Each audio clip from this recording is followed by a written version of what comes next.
Hello student, very welcome to our YouTube channel. This is Rashmi Singh. आप सभी का YouTube channel में बहुत बहुत स्वागत है। और आज हम सॉल्व कराने वाले हैं पीसीएस का पेपर। ये 12 अक्टूबर 2025 को संपन्न हुआ था। ये जीएस फर्स्ट पेपर है और इसमें ये जीएस फर्स्ट पेपर है और 150 क्वेश्चन इसमें होते हैं। ठीक है, ये पेपर जो सॉल्व करा रहे हैं इसका उद्देश्य हमारा ये है कि आने वाली जो एग्ज़ाम है उसमें आपको मदद मिल जाए, किस तरह से आयोग पैटर्न चेंज कर रहा है और किस तरह से क्वेश्चन पूछ रहा है, और आपका साथ में रिवीजन भी होता चले और आप वो टॉपिक ही पढ़ें जो आयोग पूछ रहा है एडवांस। ठीक है, और आप देख लें कि आपकी कितनी तैयारी है, क्या ये आप सॉल्व कर पा रहे हैं। जिन्होंने पीसीएस का पेपर नहीं दिया है वो बच्चे अगर इसे सॉल्व कर पा रहे हैं तो उनकी अच्छी से तैयारी है, और जो दे चुके हैं तो अगर किसी कारणवश उनका नहीं हुआ है तो अगले के लिए वो अपनी तैयारी करें। ठीक है, चलते स्टार्ट कर लेते हैं। आज का पेपर हमारा है पीसीएस का, ये एग्ज़ाम है।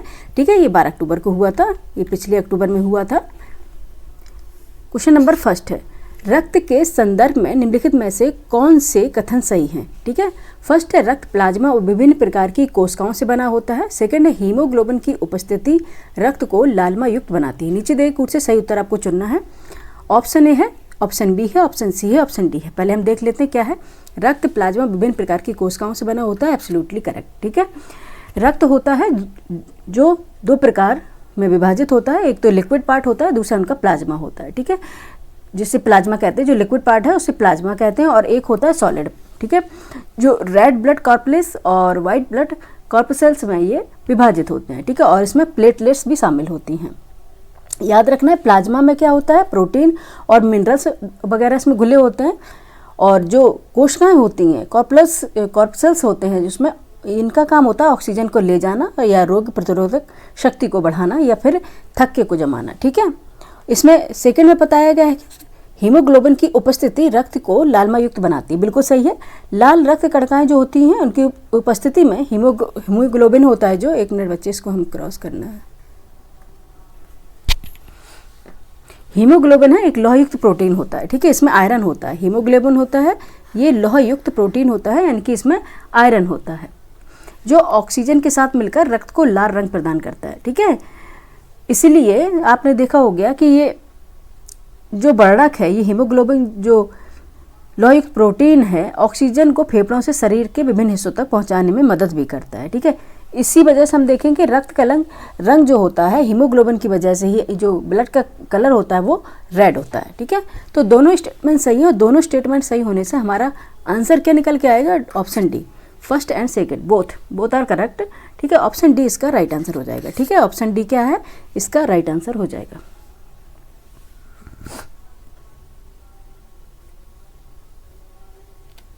ठीक है, नेक्स्ट देखेंगे। क्वेश्चन नंबर सेकंड है, फटाफट देख लेते हैं। सूची फर्स्ट को सूची सेकंड से सुमिलित कीजिए तथा सूचियों के नीचे दिए गए कूट से सही उत्तर चुनना है। सूची फर्स्ट है, सूची सेकंड है, एक तरफ लेखक है, एक तरफ उनके ग्रंथ है। त्रिविक्रम भट्ट, सोमदेव, जयदेव, क्षेमेंद्र। ठीक है, आइए इनको सुमिलित कर लेते हैं, तब जाके हम ये आप लोगों को दिक्कत ना हो, इसके लिए मैंने इसको जूम किया हुआ है। ठीक है, जूम करेंगे जिससे आपको जो बच्चे मोबाइल में पढ़ते हैं उनको कोई दिक्कत ना हो। ठीक है, लैपटॉप वालों को तो हम नॉर्मल भी कर सकते थे, लेकिन जो मोबाइल में पढ़ रहे हैं उन बच्चों को कोई दिक्कत नहीं होनी चाहिए। ठीक है, आइए मिला लेते हैं सूची फर्स्ट और सूची सेकंड को। ठीक है, त्रिविक्रम भट्ट है। ठीक है, ये किसके लेखक है, किस ग्रंथ के लेखक है, त्रिविक्रम भट्ट। ठीक है, ये है नल चप्पू जो ग्रंथ है इनके लेखक है, तो ये आ गया थर्ड। ठीक है, ये आ गया थर्ड। सोमदेव है कथा सरित सागर के। ठीक है, ये आ गया 4। ठीक है, कथा सरित सागर के हैं। और जयदेव किसके हैं, ये सभी जानते हैं, गीत गोविंद के हैं। ठीक है, जयदेव किसके हैं, गीत गोविंद के, ये 1 आ गया। लास्ट में क्षेमेंद्र देखें, क्षेमेंद्र है, ये है बृहत कथा मंजरी। ठीक है, सेकंड आ गया। 3 4 1 2 जिसमें होगा वही आंसर होगा। 3 4 1 2 सी ऑप्शन राइट आंसर हो गया। ठीक है, सी ऑप्शन अपना क्या है, राइट आंसर निकल के आ गया। त्रिविक्रम भट्ट नलचप्पू, सोमदेव कथा सरित सागर, जयदेव गीत गोविंद, और क्षेमेंद्र है बृहत कथा मंजरी। ठीक है, नेक्स्ट देखेंगे। नेक्स्ट क्वेश्चन हमारा है थर्ड। क्वेश्चन नंबर है थर्ड, ज्ञानपीठ पुरस्कारों के संदर्भ में निम्नलिखित में से कौन से कथन सही हैं। फर्स्ट है 18वां ज्ञानपीठ पुरस्कार है संस्कृत विद्वान जगत गुरु रामभद्राचार्य जी को प्रदान किया गया। सेकंड स्टेटमेंट है पहला ज्ञानपीठ पुरस्कार 1965 में दिया गया था। नीचे दिए कुछ से सही उत्तर आपको चुनने हैं, फिर आके आपको फिर इसके बारे में आंसर देना है। ठीक है, इसको थोड़ा हम जूम कम करेंगे क्योंकि आधा आ रहा है क्वेश्चन, आधा नहीं आ रहा है। ठीक है, देख लेते हैं इसमें क्या है। जो ज्ञानपीठ पुरस्कार है, ठीक है, जो ज्ञानपीठ पुरस्कार है ये जगत गुरु रामभद्राचार्य जी को प्रदान किया गया। बिल्कुल सही है। ठीक है, बिल्कुल सही है। और सेकंड है पहला ज्ञानपीठ पुरस्कार 1965 में दिया गया था, ये भी सही है। ठीक है, दोनों सही है। देखेंगे कि मई 2025 को राष्ट्रपति द्रौपदी मुर्मू ने नई दिल्ली में संस्कृत विद्वान जगत गुरु रामभद्राचार्य को 58वां ज्ञानपीठ पुरस्कार प्रदान किया है। ठीक है, जो रामभद्राचार्य हैं प्रसिद्ध उर्दू कवि हैं और गीतकार गुलजार को भी इसी समय यानी कि 2023 के इस प्रतिष्ठित पुरस्कार के लिए चुना गया था। ठीक है, किसको चुना गया था? गुलजार साहब को भी।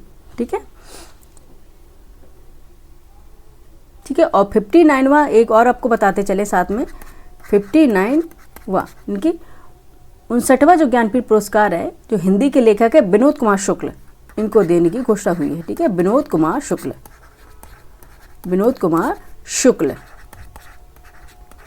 ठीक है, इनको देने की घोषणा की गई है। सेकेंड स्टेट में था पहला ज्ञानपीठ पुरस्कार 1965 में दिया गया था। बिल्कुल सही है। पहला ज्ञानपीठ पुरस्कार है 1965 में मलयालम कवि थे जो जी शंकर कुरुप को दिया गया था। ठीक है, मलयालम कवि थे जो, उनका नाम था जी शंकर कुरुप को, उनकी कविता कौन सी थी? ओडक कुजल। ठीक है, द बैम्बू फ्लूट के लिए दिया गया था।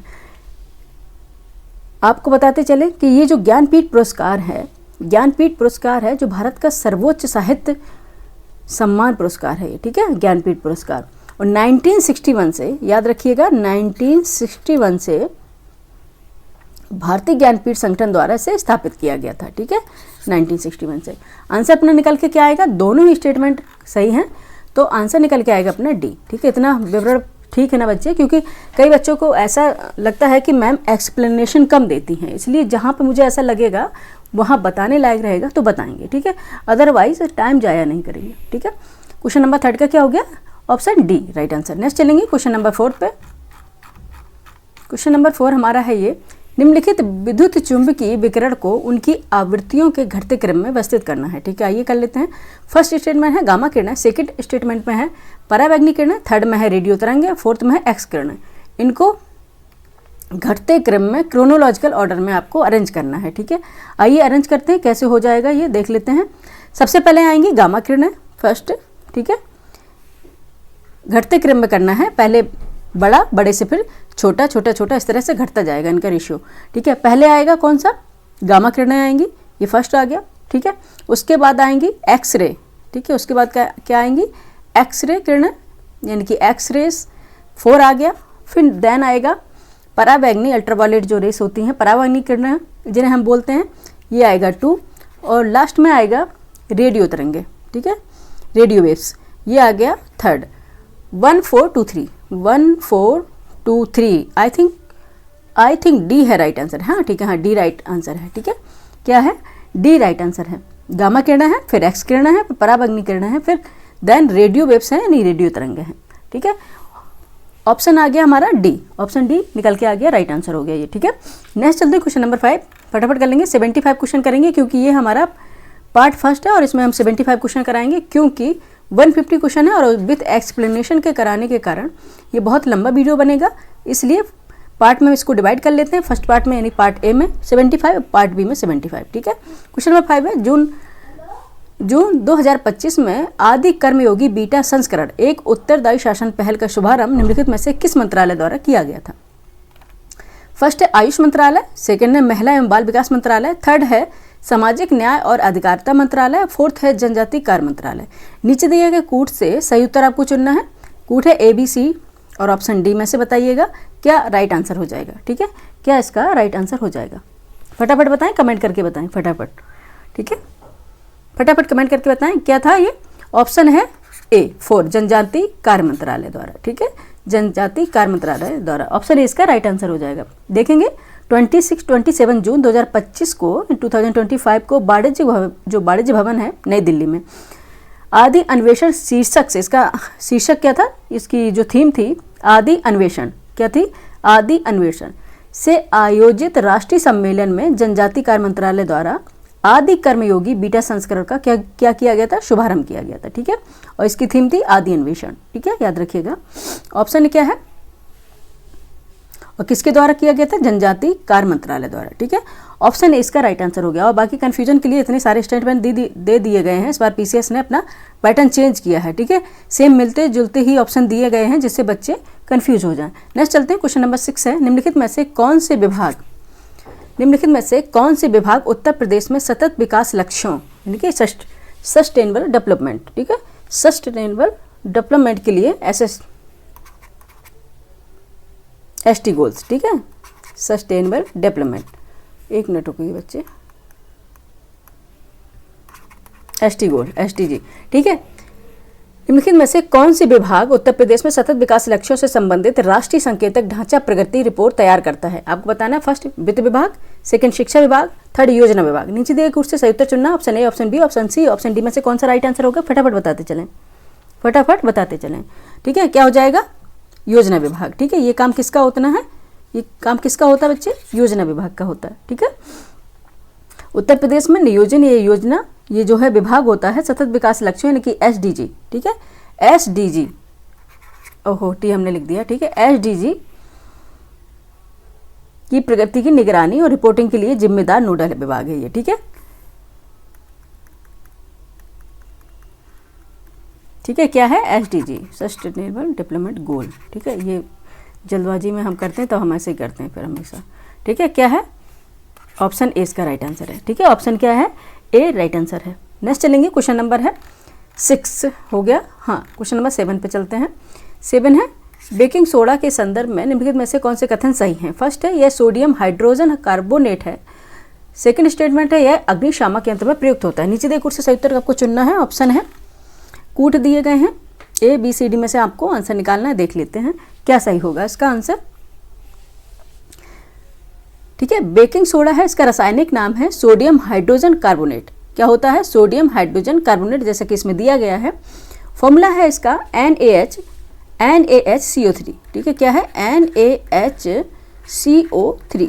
ठीक है, फॉर्मूला क्या है इसका, NaHCO3। ठीक है, ये इसका फॉर्मूला है, CO3 है ये। ठीक है, ये इसका फॉर्मूला है, किसका है, सोडियम हाइड्रोजन कार्बोनेट का। ठीक है, आमतौर पर देखें तो सोडियम बाइकार्बोनेट के नाम से भी इसे जाना जाता है। किसके नाम से, सोडियम बाइकार्बोनेट के नाम से भी जाना जाता है। ठीक है, और इसमें ये जो होता है सफ़ेद क्रिस्टल रूप में, पाउडर रूप में होता है, जो भोजन पकाने में, जैसे कि केक है, ब्रेड है, इसको स्पंजी यानी कि फुलाने के काम में आता है। ठीक है, ये फूलता क्यों कि इससे कार्बन डाइऑक्साइड है वो रिलीज होती है। ठीक है, याद रखिएगा, ये दोनों ही सही है। और बेकिंग सोडा है, ये अग्निशामक जो यंत्र हैं उनमें भी यूज किया जाता है। ठीक है, इन यंत्रों में जिस बेकिंग सोडा को एक अम्ल जैसे कि सल्फ्यूरिक एसिड के साथ अलग से रखा जाता है। ये भी सही स्टेटमेंट है, तो दोनों ही ये स्टेटमेंट करेक्ट हैं। आंसर अपना निकल के क्या आएगा, फर्स्ट एंड सेकेंड, यानी कि both are correct, both are correct. Option D is the right answer of this question. Next question हमारा हो जाएगा क्वेश्चन नंबर, ओके हम इसको थोड़ा स्क्रॉल कर लेते हैं। क्वेश्चन नंबर 8 पे चलना है। ठीक है, 1 सेकेंड का टाइम दीजिएगा बच्चे हमको। क्वेश्चन नंबर 8 है और ये रहा आपके सामने। क्वेश्चन नंबर 8 है, नीचे 2 कथन दिए गए हैं जिनमें से एक को अभिकथन ए तथा दूसरे को कारण आर कहा गया। ठीक है, अभिकथन ए है, उपभोक्ता अधिकतम खुदरा मूल्य MRP से कम पर मूल भाव कर सकते हैं। ठीक है, कारण आर है, MRP वह मूल्य है जो विक्रेता को क्रेता से वसूलना होता है। ठीक है, अब बताइए इसमें क्या राइट आंसर होगा। ऑप्शन तो बाद में ही हम देंगे, पहले बताइए राइट आंसर क्या हो जाएगा क्वेश्चन नंबर 8 का। ठीक है, उपभोक्ता अधिकतम खुदरा मूल्य यानी कि MRP से कम पर मूल भाव कर सकते हैं, एब्सोल्युटली करेक्ट। कारण आ रहा है MRP वह मूल्य जिससे विक्रेता को क्रेता से वसूलना होता है, ये गलत है। ठीक है, ये गलत है। अधिकतम खुदरा मूल्य जिसे MRP कहते हैं वह अधिकतम कीमत होती है जिस पर कोई उत्पाद जो खुदरा विक्रेता द्वारा उस उपभोक्ता को बेचा जा सकता है। ठीक है, मूल भाव के माध्यम से उपभोक्ता अक्सर कम कीमत प्राप्त कर सकते हैं, खासतौर पर गैर आवश्यक वस्तुओं पर या उन उत्पादों पर जो MRP से कम पर बेचे जा रहे हैं। ठीक है, याद रहे कि MRP वह अधिकतम सीमा है, ना कि वह अनिवार्य मूल्य जो वसूलना ही होगा। ठीक है, विक्रेता MRP उससे कम कीमत पर बेच सकता है लेकिन अधिक पर नहीं बेच सकता। ठीक है, MRP की जो कीमत होती है उससे कम पे बेच सकता है लेकिन उसके अधिक पर नहीं बेच सकता, इसलिए कारण क्या आर क्या हो जाएगा, गलत हो जाएगा, कारण क्या हो जाएगा, गलत हो जाएगा। ठीक है, तो आंसर हमारा निकल के क्या आएगा बच्चे, आंसर निकल के आएगा, देख लेते हैं, ए सही है किंतु आर गलत है, ए सही है किंतु आर गलत है। ठीक है, देख लेते हैं, एक बार देख लीजिए आप भी अच्छे से। ठीक है, ऑप्शन डी इसका राइट आंसर हो जाएगा। नेक्स्ट चलेंगे क्वेश्चन नंबर 9। सूची फर्स्ट को सूची सेकंड से सुमिलित कीजिए तथा सूची के नीचे दिए गए कोड का प्रयोग कर सही उत्तर चुनना है आपको। ठीक है, आइए चुन लेते हैं, यहाँ पे इसको स्क्रॉल कर लेते हैं, इसका कोई अब काम नहीं रहा। सूची फर्स्ट है, सूची सेकंड है, परमाणु शक्ति संयंत्र है और राज्य है। कहाँ पे कौन सा संयंत्र है देख लेना है। ठीक है, कुडनकुलम, ककरापार, कैगा, रावतभाटा। ठीक है, बताइए कहाँ पे कौन सा संयंत्र है देख लेते हैं। ठीक है, जैसे नाम आता है रावतभाटा का, ठीक है, सबको याद है रावतभाटा कहाँ पे है, रावतभाटा कहाँ पे है, राजस्थान में। ठीक है, और वहीं बात करें ककरापार कहाँ पे है, गुजरात। ठीक है, और कुडनकुलम है, कैगा कहाँ पे, कर्नाटक है, कुडनकुलम तमिलनाडु है। ठीक है, कुडनकुलम तमिलनाडु है। आइए निकाल लेते हैं, आंसर क्या हो जाएगा, ए का 2, बी का 4, सी का फर्स्ट एंड डी का थर्ड।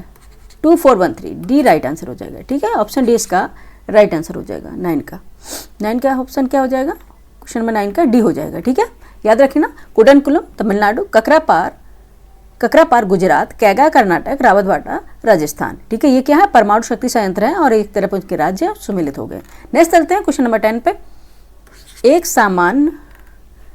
सामान्य 70 kg व्यक्ति में पाए जाने वाले निम्नलिखित तत्वों पर यानी कि एलिमेंट्स पर विचार करना है तथा इन्हें सही बढ़ते क्रम में व्यवस्थित करना है, यानी कि इसको बढ़ते क्रम में यानी कि असेंडिंग ऑर्डर में इसको अरेंज करना है। ठीक है, फर्स्ट है सोडियम, सेकंड है पोटेशियम, थर्ड है तांबा और फोर्थ है लोहा यानी कि आयरन, तांबा ब्रॉन्ज। बताइए क्या हो जाएगा, कॉपर, सॉरी ब्रॉन्ज नहीं, तांबा कॉपर। बताइए बढ़ते क्रम में इसको व्यवस्थित करना है। अगर 70 kg किसी व्यक्ति का भार है, उसमें पाए जाने वाले जो एलिमेंट्स हैं, मिनरल्स वगैरह, वो उनका जो बढ़ते क्रम में यानी कि असेंडिंग ऑर्डर में आपको क्रोनोलॉजिकल ऑर्डर में इसको अरेंज करना है। आइए देख लेते हैं, अरेंज कर लेते हैं। नीचे दिए कोड से सही उत्तर चुनना है आपको, option A, option B, option C, option D में से। आइए अरेंज कर लेते हैं, क्या आंसर होगा सबसे पहले इसको हम अरेंज करेंगे। ठीक है, पहले आएगा कॉपर, ठीक है, तांबा थर्ड हो गया। ठीक है, पहले आएगा कॉपर यानी तांबा, 100 से 150 मिलीग्राम होता है। ठीक है, फिर आएगा फेरस यानी कि लोहा या फिर आयरन बोलते हैं, ऑप्शन आ जाएगा ये फॉर, इसमें आएगा 3 से 5 ग्राम तक। ठीक है, उसके बाद आएगा क्या, सोडियम आएगा। ठीक है, सोडियम आएगा NaCl यानी कि इसको कहाँ पे दिया गया, ये फर्स्ट आ जाएगा और ये 70 से यानी कि 70 से 100 ग्राम ये पाया जाएगा। ठीक है, उसके बाद लास्ट में आएगा पोटेशियम, इसे हम कैसे डिनोट करते हैं, क्या आएगा, पोटेशियम आएगा और ये है 2। ठीक है, और ये कितना पाया जाएगा, 140 से 200 ग्राम। ठीक है, 3 4 1 2 जहाँ पे होगा वही हमारा आंसर निकल के आएगा, ऑप्शन डी। ठीक है, ये इसकी हो गई ascending order, option D right answer हो गया। ठीक है, ऑप्शन डी इसका राइट आंसर हो गया। ठीक है, बढ़ते क्रम में पहले तांबा, फिर लोहा, फिर सोडियम, फिर पोटेशियम। ठीक है, पहले कॉपर आएगा, फिर आयरन आएगा, फिर सोडियम आएगा, देन पोटेशियम आएगा। ठीक है, नेक्स्ट चलते हैं क्वेश्चन नंबर 11 पर। क्वेश्चन नंबर 11 है, निम्नलिखित संतों को सही कालानुक्रमानुसार यानी कि क्रोनोलॉजिकल ऑर्डर में क्रम में व्यवस्थित कीजिए तथा नीचे दिए कोड से सही उत्तर चुनना। ठीक है, जो संत हुए हैं उनको क्रोनोलॉजिकल ऑर्डर में अरेंज करना है। ठीक है, कौन पहले हुआ है उस अकॉर्डिंग, और फिर उसके बाद आंसर निकलेगा। ठीक है, आइए कर लेते हैं। संत के नाम दिए हैं, नानक है, नानक, चैतन्य महाप्रभु, नामदेव और कबीर। ठीक है, याद रखते हैं, सबसे पहले देखेंगे कौन आएंगे, सबसे पहले किनका जो टेन्योर होगा, किनका कार्यकाल होगा, नामदेव का। ठीक है, ये कब 1270 से 1350 ईस्वी के समथिंग थे, कौन से, नामदेव। ठीक है, यहाँ पे हम इसको एरो लगा देंगे, समझ लीजिएगा। ठीक है, उसके बाद आएगा कबीर। ठीक है, उसके बाद कौन से संत आते हैं, कबीर आएंगे। ठीक है, ये 1440 से 1518 की ईस्वी के लगभग थे ये। ठीक है, और उसके बाद आएंगे नानक। ठीक है, नानक आएंगे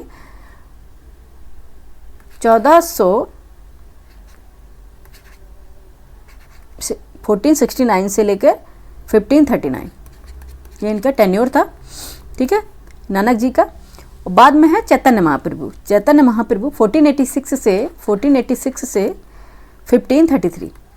ठीक है, ये इनका टेन्योर है। ठीक है, अब इसको अरेंज कर लेते हैं, बस अब इसको अरेंज कर लेते हैं, क्या हो जाएगा। पहले नामदेव फिर कबीर, ठीक है, पहले नामदेव फिर कबीर फिर नानक फिर Chaitanya Mahaprabhu, 3412, 3412 D right answer हो गया। ठीक है, ऑप्शन डी इसका राइट आंसर हो जाएगा 11 का। ठीक है, नेक्स्ट चलते हैं, अब नेक्स्ट चलते हैं अपने क्वेश्चन नंबर 12 पर। ठीक है, इसके लिए हमें स्क्रॉल करना पड़ेगा, ठीक है, क्योंकि जूम किया हुआ है, अगर जूम नहीं करेंगे तो फिर मोबाइल वाले बच्चे सही से इसे देख नहीं सकते, फिर बहुत छोटा हो जाता है। ठीक है, ये आ गया हमारा क्वेश्चन नंबर 12। क्वेश्चन नंबर है 12 में निम्नलिखित पर विचार कीजिए तथा उन्हें सही काल क्रम अनुसार क्रम में व्यवस्थित कीजिए। ठीक है, फर्स्ट है जवाहर रोजगार योजना, सेकंड है ग्रामीण क्षेत्रों में महिलाओं और बच्चों का विकास, थर्ड है एकीकृत ग्रामीण विकास कार्यक्रम, फोर्थ है राष्ट्रीय ग्रामीण रोजगार कार्यक्रम। नीचे दिए कुर्सी से उत्तर चुनना है। ठीक है, इसका हम इंग्लिश वर्जन भी लेके आ जाएंगे। ठीक है, इसका कल अगर आप लोगों का डिमांड रहेगा तो इसका इंग्लिश वर्जन भी हम करा देंगे। ठीक है, मोस्टली हिंदी मीडियम से बच्चे अगर इसमें जुड़े हुए हैं, मुझे ऐसा लगता है, अगर आप लोगों की डिमांड रहेगी तो इंग्लिश वर्जन भी इसमें करा देंगे। ठीक है, वैसे भी ट्रांसलेटर सही हो जाएगा तो दोनों ही बाईलैंग्वेज ही क्लास चलेगी फिर। ठीक है, क्वेश्चन नंबर है 12, निम्नलिखित पर विचार करना है, उन्हें सही क्रम के अनुसार व्यवस्थित करना है। जवाहर रोजगार योजना है, ग्रामीण क्षेत्र में महिलाओं बच्चों का विकास है, एकीकृत ग्रामीण विकास कार्यक्रम है, फोर्थ में राष्ट्रीय ग्रामीण रोजगार कार्यक्रम। आइए इसको अरेंज कर लेते हैं, आइए इसको अरेंज कर लेते हैं। आंसर क्या आ जाएगा, पहले आएगा एकीकृत ग्रामीण विकास कार्यक्रम, एकीकृत ग्रामीण विकास कार्यक्रम, उसके बाद आएगा राष्ट्रीय ग्रामीण रोजगार कार्यक्रम, फिर आएगा जवाहर रोजगार कार्यक्रम, और देन आएगा ग्रामीण क्षेत्र में महिलाओं बच्चों का विकास। ठीक है, आंसर आ जाएगा आपका निकल के बी, ऑप्शन बी इसका राइट आंसर हो जाएगा। ठीक है, ठीक है, बी इसका राइट आंसर हो जाएगा, ऑप्शन बी। ठीक है, नेक्स्ट चलेंगे क्वेश्चन नंबर 13 पर। नई अखिल भारतीय सेवा बनाने के संदर्भ में निम्नलिखित में से कौन से कथन सही है आपको बताना है। ये आ गया अच्छा सा पॉलिटी का क्वेश्चन। फर्स्ट स्टेटमेंट है राष्ट्रीय हित में राज्यसभा नई अखिल भारतीय सेवा बनाने का प्रस्ताव पारित कर सकती है। सेकंड स्टेटमेंट है नई अखिल भारतीय सेवा बनाने का प्रस्ताव राज्यसभा में कुल सदस्य संख्या के 2/3 बहुमत से पारित होना आवश्यक है। ठीक है, नीचे दिए कुर्सी से उत्तर चुनना है, option A, option B, option C, option D में से आपको आंसर देना है कि क्या राइट आंसर हो जाएगा। ठीक है, आइए देख लेते हैं आर्टिकल। सबसे पहले हम देखेंगे आर्टिकल 312(1), कौन सा आर्टिकल है, यहाँ पे लिख ले रहे हैं।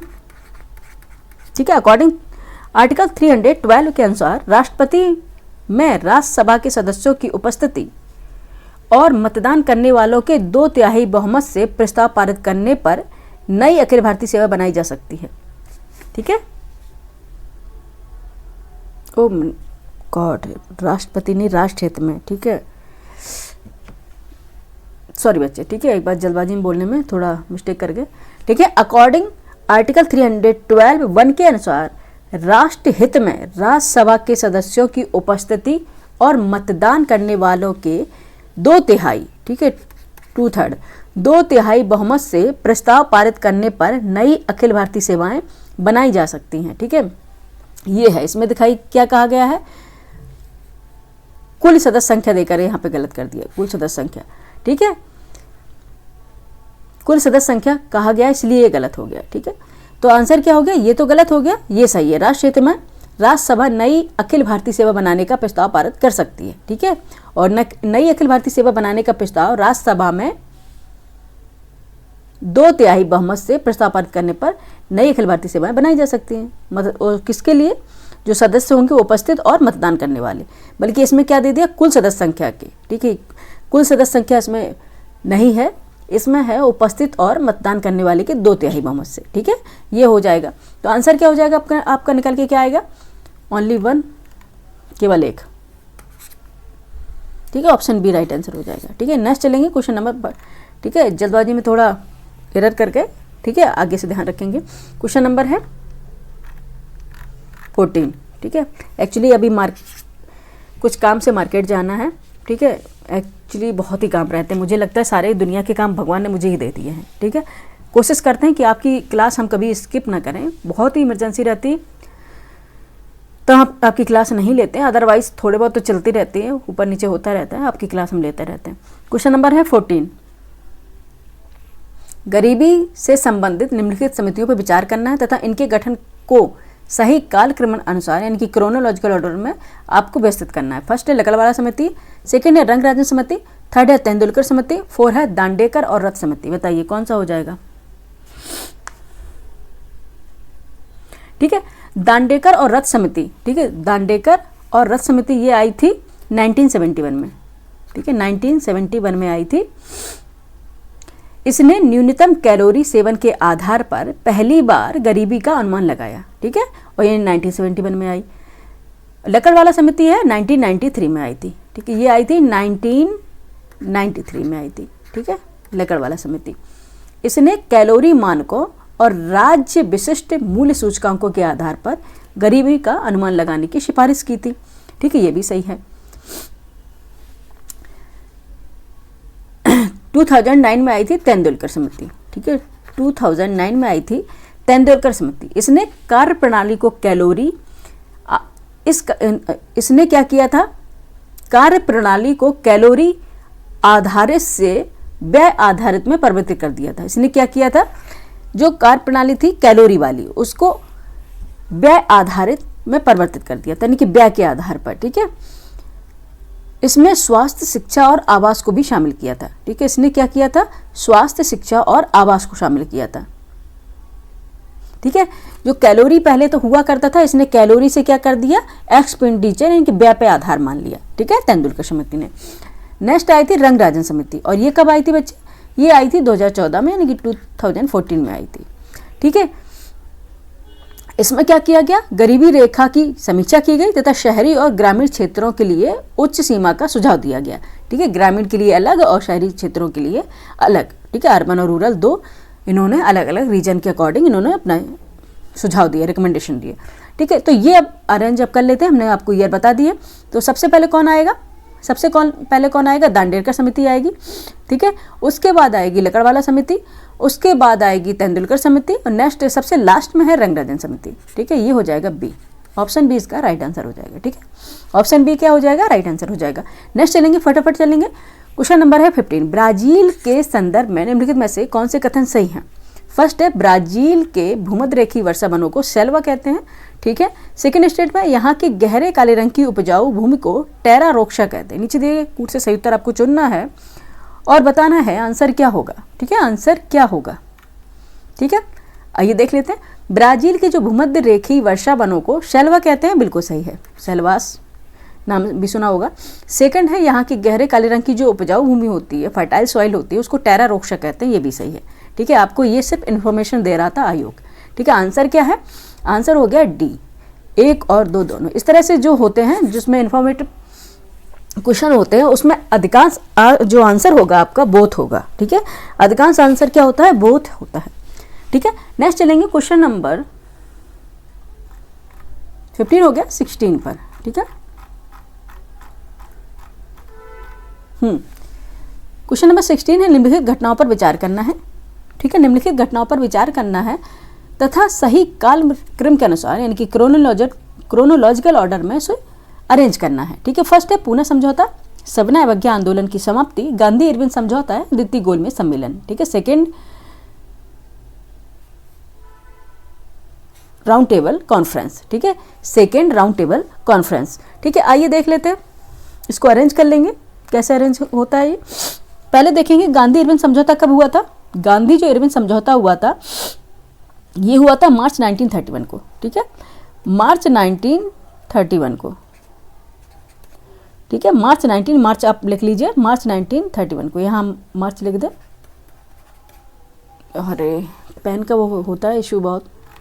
ठीक है, मार्च लास्ट में लेके नहीं चलेंगे। ठीक है, मार्च 1931 को गांधी इरविन समझौता हुआ था। सेकेंड राउंड कॉन्फ्रेंस हुआ था, द्वितीय गोलमेज सम्मेलन, ये सितंबर 1931 से दिसंबर 1931 में। ठीक है,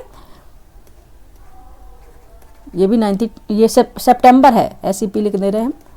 ठीक है, और दिसंबर 1931 में ही हुआ था।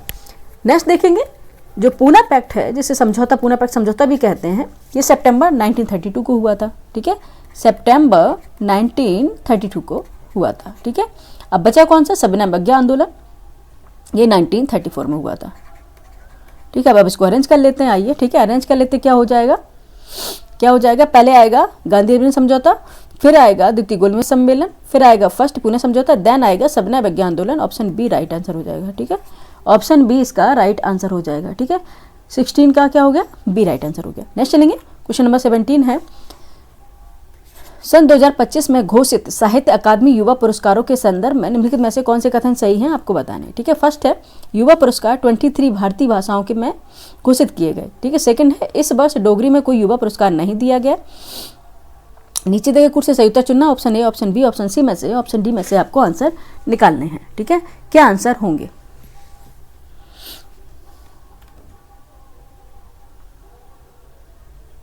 ठीक है, युवा पुरस्कार जो 23 भारतीय भाषाओं में घोषित किए गए हैं। ठीक है, इस वर्ष डोगरी में कोई युवा पुरस्कार नहीं है। ठीक है, कौन से कथन सही है, ये दोनों ही कथन सही है। ऑप्शन डी इसका राइट आंसर हो जाएगा। ठीक है, ऑप्शन डी राइट आंसर हो जाएगा। साहित्य अकादमी युवा पुरस्कार है 2025 में कुल 23 भाषाओं के लिए दिए गए हैं। साहित्य अकादमी की कुल जो 24 भाषाओं में युवा और बाल साहित्य पुरस्कारों की घोषणा की गई थी। 2025 के लिए युवा पुरस्कार डोगरी भाषा में नहीं था। ठीक है, याद रखना है।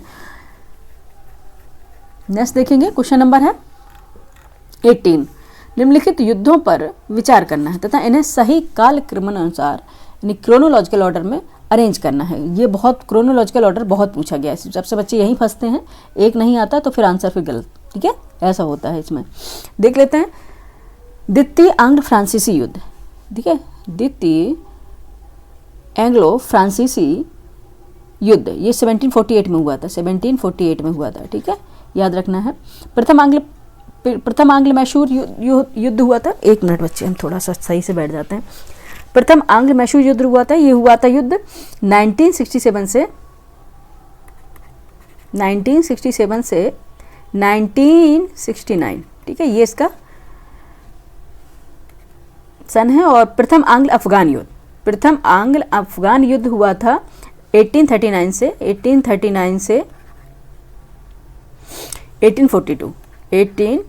यहाँ पे कर लेते हैं, यहाँ पे जाएगा तो फिर ये 39 है। ठीक है,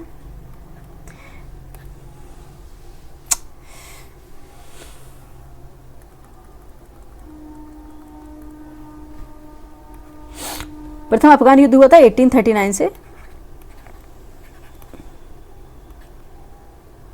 1842।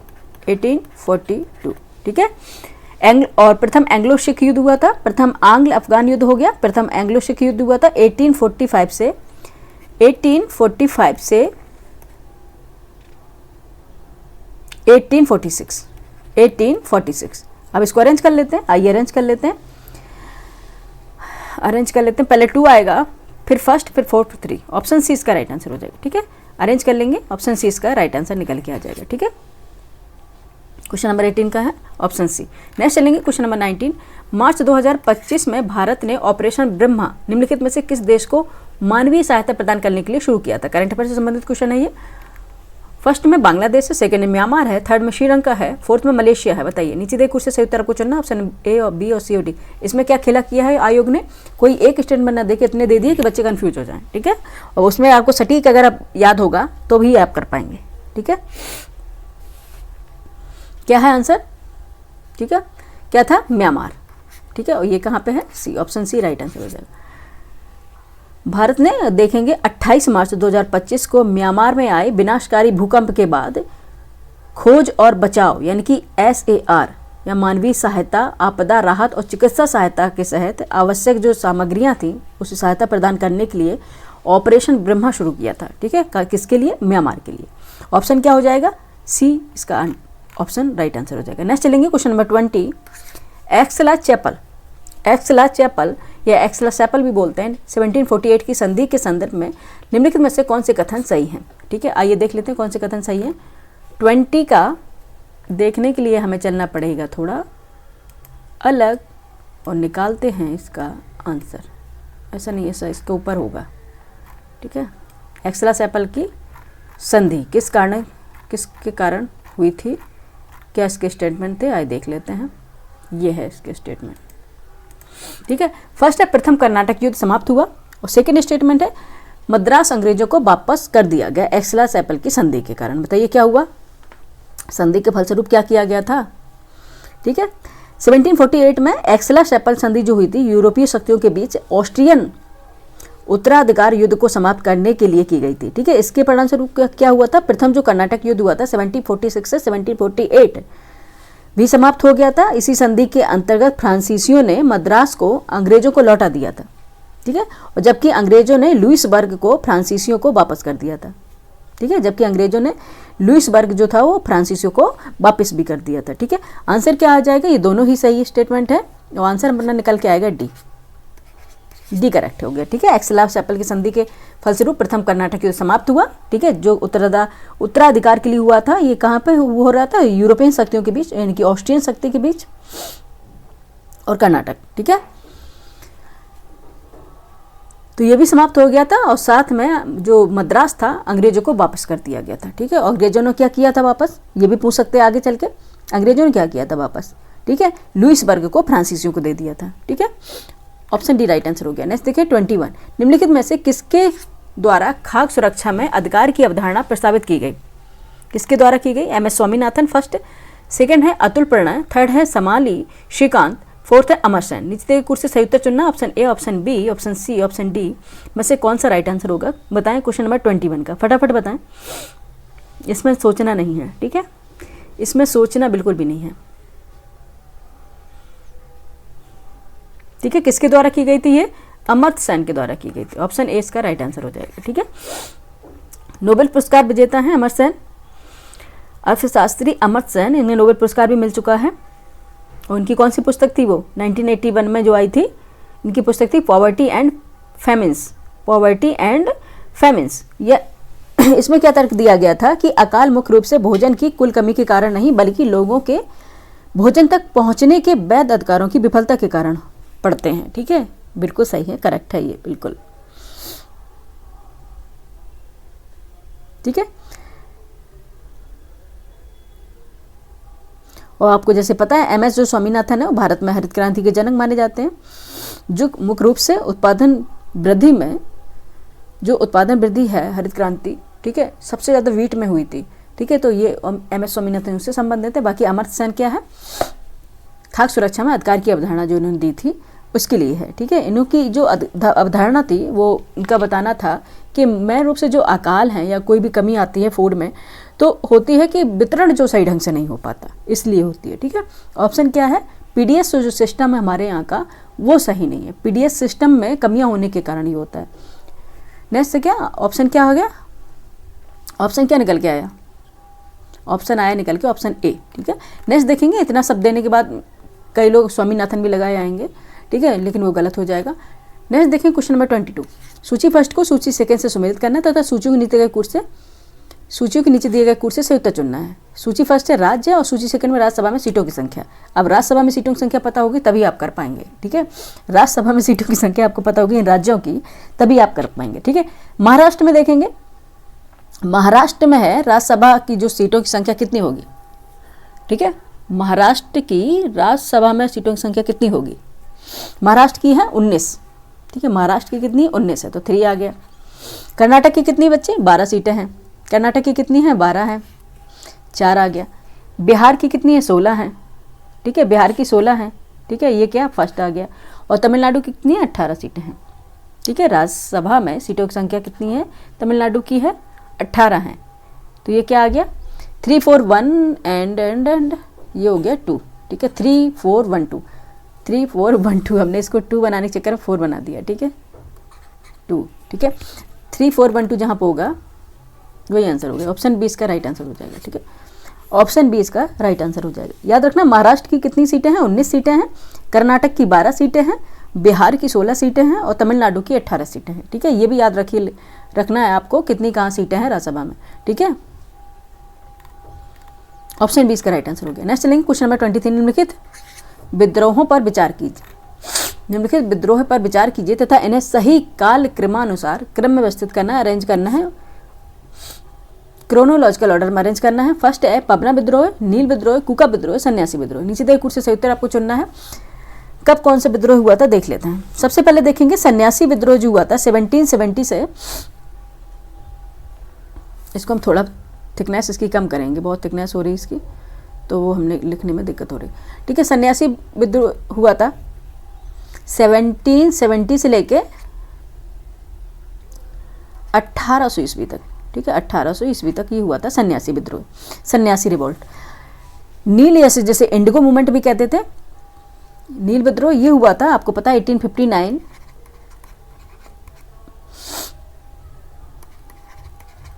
1860 के अंतर्गत हुआ था। ठीक है, और कूका विद्रोह 1872 में, 1872 में। अच्छा, इंडिगो मूवमेंट तो सभी को पता होता है, इंडिगो रिवोल्ट। ठीक है, और पपना विद्रोह हुआ था 1873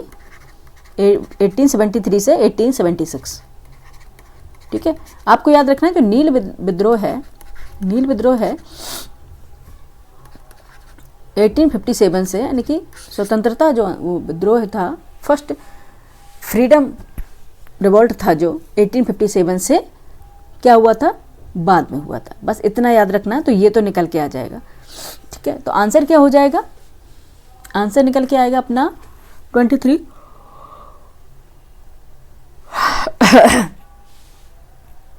आंसर निकल के आएगा 23 का बी, ऑप्शन बी इसका राइट आंसर हो जाएगा। ठीक है, ऑप्शन बी इसका राइट आंसर हो जाएगा। पहले आएगा सन्यासी विद्रोह, फिर आएगा नील रिवोल्ट जो है वो आएगा, फिर थर्ड पे आएगा कूका रिवोल्ट, फिर सबसे लास्ट में फर्स्ट आएगा पपना विद्रोह। ठीक है, ऑप्शन बी राइट आंसर हो गया। नेक्स्ट चलते हैं क्वेश्चन नंबर 24। नीचे दो कथन दिए गए हैं, जिनमें से एक को विकथन ए तथा दूसरे को आर कहा गया। विकथन ए है ऑस्ट्रेलिया का भीतरी भाग मरुस्थली तथा अर्ध मरुस्थली है। एक बार याद अच्छे से सुन लीजिएगा, ऑस्ट्रेलिया का जो भीतरी भाग है मरुस्थलीय तथा अर्ध मरुस्थली है। डेजर्ट है यानी कि हाफ डेजर्ट है या सेमी डेजर्ट है। ठीक है, सेमी डेजर्ट है, तो ये फिर बिल्कुल स्टेटमेंट सही है। नेक्स्ट चलते हैं, इसको हमें स्क्रॉल करना पड़ेगा नेक्स्ट के लिए। ठीक है, नेक्स्ट ये आ गया। ठीक है, नेक्स्ट आ गया ना, अचानक से मैंने इसको आपके समक्ष रख दिया। कारण आर है उत्तरी ऑस्ट्रेलिया समशीतोष्ण कटिबंधीय क्षेत्र में स्थित है। नीचे दे कूट से उत्तर आपको चुनने हैं। क्या ये सही है? ठीक है, बताइए क्या ये सही है, बताएं। क्वेश्चन नंबर 24 का आंसर बताएं फटाफट। ठीक है, जो ऑस्ट्रेलिया का जो आंतरिक भाग है जिसे अक्सर आउटबैक कहा जाता है, क्या कहा जाता है? आउटबैक कहा जाता है, मुख्य रूप से शुष्क या अर्धशुष्क है।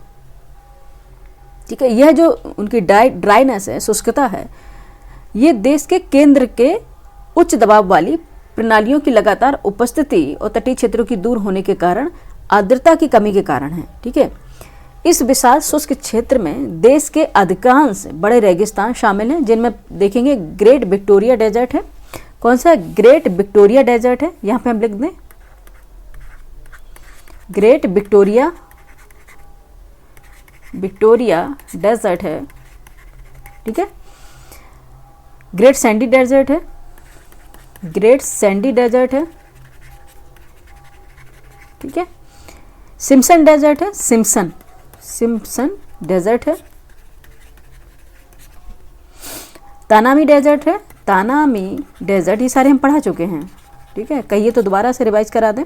गिब्सन डेजर्ट है।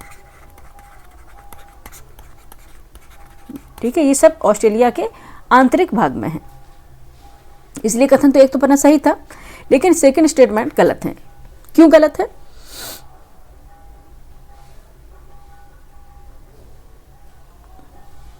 देखेंगे जो ऑस्ट्रेलिया का उत्तरी भाग है, ठीक है, जिसे अक्सर टॉप एंड कहा जाता है, पूरी तरह से उष्ण कटिबंधीय क्षेत्र में स्थित है। इसमें क्या कहा है? समशीतोष्ण कटिबंधीय क्षेत्र में है। गलत है ये। यह क्षेत्र देखेंगे मुख्य रूप से कर्क रेखा के उत्तर में पड़ता है, ट्रॉपिक ऑफ कैंसर के नदन सीजन में पड़ता है, नदन रीजन में पड़ता है। यहाँ गर्म और आर्द्र उष्ण कटिबंधीय जलवायु है। क्लाइमेट कैसी है? गर्म है, आर्द्र उष्णकटिबंधीय है। ठीक है, और मानसूनी वर्षा होती है। ठीक है, मानसूनल क्लाइमेट है, नहीं सॉरी मानसूनी वर्षा होती है। विशेषकर हम देखेंगे डार्विन और केप यॉर्क प्रायद्वीप हैं, जो डार्विन और केप यॉर्क प्रायद्वीप हैं, पेनिसुलर हैं, जो यहाँ पे मानसूनी वर्षा होती है। ठीक है, जो डार्विन और केप यॉर्क जो पेनिसुला है वहाँ पे मानसूनी वर्षा होती है, तो इसलिए ये गलत हो जाएगा। इसमें दे दिया गया कि समशीतोष्ण कटिबंधीय क्षेत्र है। ठीक है, तो ये गलत हो गया इसका रीजन। तो आंसर अपना निकल के क्या आएगा? आंसर निकल के आएगा ए सही है किंतु आर गलत। तो option D is the right answer of this question. Next चलेंगे, क्वेश्चन नंबर है 25। नीचे दो कथन दिए गए जिनमें से एक को अभिकथन ए तो दूसरे को कारण आर कहा गया। अभिकथन ए है मानव त्वचा से पसीने का वाष्पीकरण शरीर की गर्मी को नष्ट कर देता है। कारण आर है गर्म दिन में उच्च आर्द्रता से परेशानी बढ़ जाती है। ठीक है, नीचे दिए कुछ से सही उत्तर आपको चुनना, option A, option B, option C, option D में से क्या राइट आंसर होगा देख लेते हैं। क्या हो जाएगा बच्चे बताइए। ठीक है, मानव त्वचा से जो पसीने का वाष्पीकरण हो जाता है तो शरीर की गर्मी तो नष्ट कर देता है, ये सही है। और गर्म दिन में उच्च आर्द्रता से परेशानी बढ़ जाती है, ये भी सही। लेकिन ये एक दूसरे का क्या है, एक्सप्लेनेशन नहीं कर रहे हैं। ठीक है, एक दूसरे की व्याख्या नहीं कर रहे हैं। तो आंसर अपना निकल के क्या आएगा, आंसर निकल के आएगा ए आर दोनों सही, किंतु आर ए की सही व्याख्या नहीं करता है। स्टेटमेंट दोनों करेक्ट है लेकिन एक दूसरे की व्याख्या नहीं कर रहे, क्योंकि अगर हम इसको क्योंकि लगा के देखेंगे आंसर निकल के आ जाएगा। ठीक है, ये देखो, मानव त्वचा को पसीने का जो वाष्पीकरण है शरीर की गर्मी को नष्ट कर देता है, क्योंकि गर्म दिन में उच्च आर्द्रता से परेशान बढ़ जाती है। ऐसा है क्या? ठीक है, इसलिए यहाँ पे क्योंकि लगाएंगे। अगर हम क्योंकि यहाँ पे लगा दें और फिर हम देखें तो अगर इसका क्या दिख रहा है कि इसका ए जो है आर की सही से व्याख्या नहीं कर रहा है, एक्सप्लेनेशन नहीं कर रहा है। ठीक है, तो निकल के आंसर क्या हो गया, सी। बस यही है, आपको यही पहचानना है, ऑप्शन है सी। क्वेश्चन नंबर है 26। नीचे दो कथन दिए गए जिनमें एक को अभिकथन ए दूसरे को कारण आर कहा गया। अभिकथन है हिमालय पर्वत में विभिन्न प्रकार की वनस्पतियां पाई जाती हैं। कारण आर है हिमालय में ऊंचाई के साथ जलवायु में भिन्नताएं हैं। ठीक है, नीचे जो कूट दिए गए उनका आंसर देना है, ए और बी और सी और डी ऑप्शन है। देख लेते हैं क्या आंसर हो गया। हिमालय पर्वत में विभिन्न प्रकार की वनस्पतियां पाई जाती हैं, सभी जानते हैं। कारण आ रहा है हिमालय में ऊंचाई के साथ जलवायु में भिन्नताएं हैं। ठीक है, ये भी सही है, ये भी सही है। ठीक है, तो आंसर क्या निकल के आएगा, बी। ए आर दोनों सही और आर ए की सही व्याख्या भी करता है। ठीक है, हिमालय में विभिन्न प्रकार की जो वनस्पतियां पाई जाती हैं, जो वेजिटेशन है अलग अलग है, इसका रीजन ही यही है कि वहाँ पे क्लाइमेट है, उसमें भी डिफरेंसेस पाए जाते हैं। ठीक है, ऑप्शन क्या है, बी राइट आंसर हो जाएगा। बी राइट आंसर हो गया, इसका एक्सप्लेनेशन बिल्कुल सही है। क्वेश्चन नंबर है 27। बहुआयामी गरीबी सूचकांक के संदर्भ में निम्नलिखित में से कौन से कथन सही है। फर्स्ट जो स्टेटमेंट है इसे 2010 में विकसित और प्रस्तुत किया गया। ठीक है, और सेकंड स्टेटमेंट इसमें दिया गया है यह अत्यधिक गरीबी को मापता है और प्रतिदिन $1 से कम पर जीवन यापन करने वालों को शामिल करता है। नीचे जो कथन दिए गए उसका उत्तर चुनना है आपको, option A, option B, option C, option D में से राइट आंसर क्या हो गया आपको बताना है। ठीक है, ठीक है, आंसर क्या है, आंसर है, अभी हम इसको स्क्रॉल कर लेते हैं, एक बार फिर से देख लेते हैं। इसे 2010 में विकसित किया गया है बहुआयामी गरीबी सूचकांक को, ये बिल्कुल सही है। लेकिन इसमें बताया गया है, क्या बताया गया, ये अत्यधिक गरीबी को मापता है, ये गलत है। $1 से कम पर जीवन यापन करने वालों को शामिल करता है, नहीं, ये नहीं। इसमें क्या बताया गया है, इसमें क्या बताया, कितने डॉलर को, इसमें $2.15। ठीक है, $2.15 ठीक है को से कम जीवन यापन करने वालों को शामिल करता है। ठीक है, $1 से नहीं, यहाँ पे ये इसलिए यह होगा, यहाँ पे 1 दे दिया इसलिए ये गलत हो गया। ठीक है,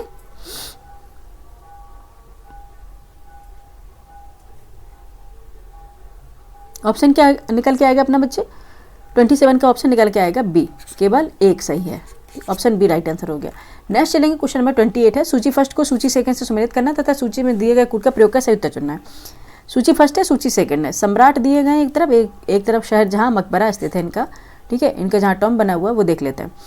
बाबर, हुमायूं, जहांगीर, शाहजहां, ये तो सबको पता है, सबको पता है। ठीक है, ऐसा कोई बच्चा है जिसे ये नहीं आता हो, ऐसा कोई बच्चा है जिसे ये नहीं आता, वो हाजिरी लगाए पहले, सबसे पहले। ठीक है, बाबर का कहाँ पे है, काबुल में है। ठीक है, बाबर का कहाँ पे है, काबुल में है। और हुमायूं का कहाँ पे है, दिल्ली में है, सभी जानते हैं। और जहांगीर का कहाँ है, लाहौर में है। और शाहजहां का आगरा में है।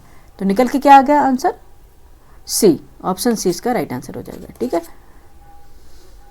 4 3 2 1। ठीक है, ऑप्शन सी निकल के आ गया राइट आंसर। नेक्स्ट चलेंगे, क्वेश्चन नंबर है 29। लोक लेखा समिति के संदर्भ में निम्नलिखित में से कौन से कथन सही है आपको बताना। फर्स्ट है, लोक लेखा समिति अपनी रिपोर्ट लोकसभा को सौंपती है। सेकंड स्टेटमेंट है, लोक लेखा समिति में राज्यसभा के 15 सदस्य होते हैं। नीचे दिए गए कुछ से सही उत्तर चुनना, ना तो बताना ऑप्शन ए ना तो एक ना ही दो, ऑप्शन बी केवल एक, ऑप्शन सी एक दो दोनों, ऑप्शन डी केवल 2। बताइए क्या आंसर हो जाएगा। क्वेश्चन नंबर 29 का आंसर बताएं, फटाफट बताएं। ठीक है, जो कर पा रहे हैं वो ठीक है, और नहीं कर पा रहे और भी ठीक है, तो उसे दोबारा से आप पढ़ने का आपको मौका मिलेगा। ठीक है, बताइए क्या आंसर होगा। जो लोक लेखा समिति अपनी रिपोर्ट लोकसभा को सौंपती, बिल्कुल सही है। ठीक है, लोक लेखा समिति अपनी रिपोर्ट लोकसभा अध्यक्ष को प्रस्तुत करती है, जो बाद में चर्चा के लिए संसद के समक्ष रखते हैं। ठीक है, ये सही है। इस समिति में केवल 1 वर्ष की अवधि के साथ 22 सदस्य होते हैं। जो लोकसभा से होते हैं कितने सदस्य, 15 सदस्य होते हैं, और राज्यसभा से होते हैं 7 सदस्य। ठीक है, इसलिए ये गलत हो गया। इसमें क्या बोलते हैं, राज्यसभा से 15 सदस्य हो गए, इसलिए गलत है। ठीक है, कितने होते हैं, टोटल 22 सदस्य होते हैं इसमें। ठीक है, क्या होते हैं, टोटल इसमें 22 सदस्य होते हैं, जो लोकसभा से 15 होते हैं और राज्यसभा से 7 सदस्य होते हैं इसमें। ठीक है, तो ऑप्शन क्या हो गया इसमें बता दें हम। यहाँ देखें, राज्यसभा से कितने हैं, 7 हैं, और लोकसभा से कितने हैं, 15 हैं। याद रखना, ये इसलिए गलत हो गया। आंसर निकल के क्या आएगा अपना, ठीक है, केवल 1, ऑप्शन बी राइट आंसर हो जाएगा। नेक्स्ट चलेंगे, क्वेश्चन नंबर है 30। तटरेखा आवास और मूर्त आय के लिए मैंग्रोव वन जैसे मिट्टी के संदर्भ में निम्नलिखित में से कौन से कथन सही है। फर्स्ट, इसे 2019 में प्रारंभ किया गया था। सेकंड स्टेटमेंट है, इसका उद्देश्य मैंग्रोव वनों को, मैंग्रोव्स जो फॉरेस्ट होते हैं उनको पुनर्स्थापित करना है। नीचे दे जो कूट है उनका उत्तर चुनना है। Option A, option B, option C, option D में से कौन सा राइट आंसर हो जाएगा, बताइए।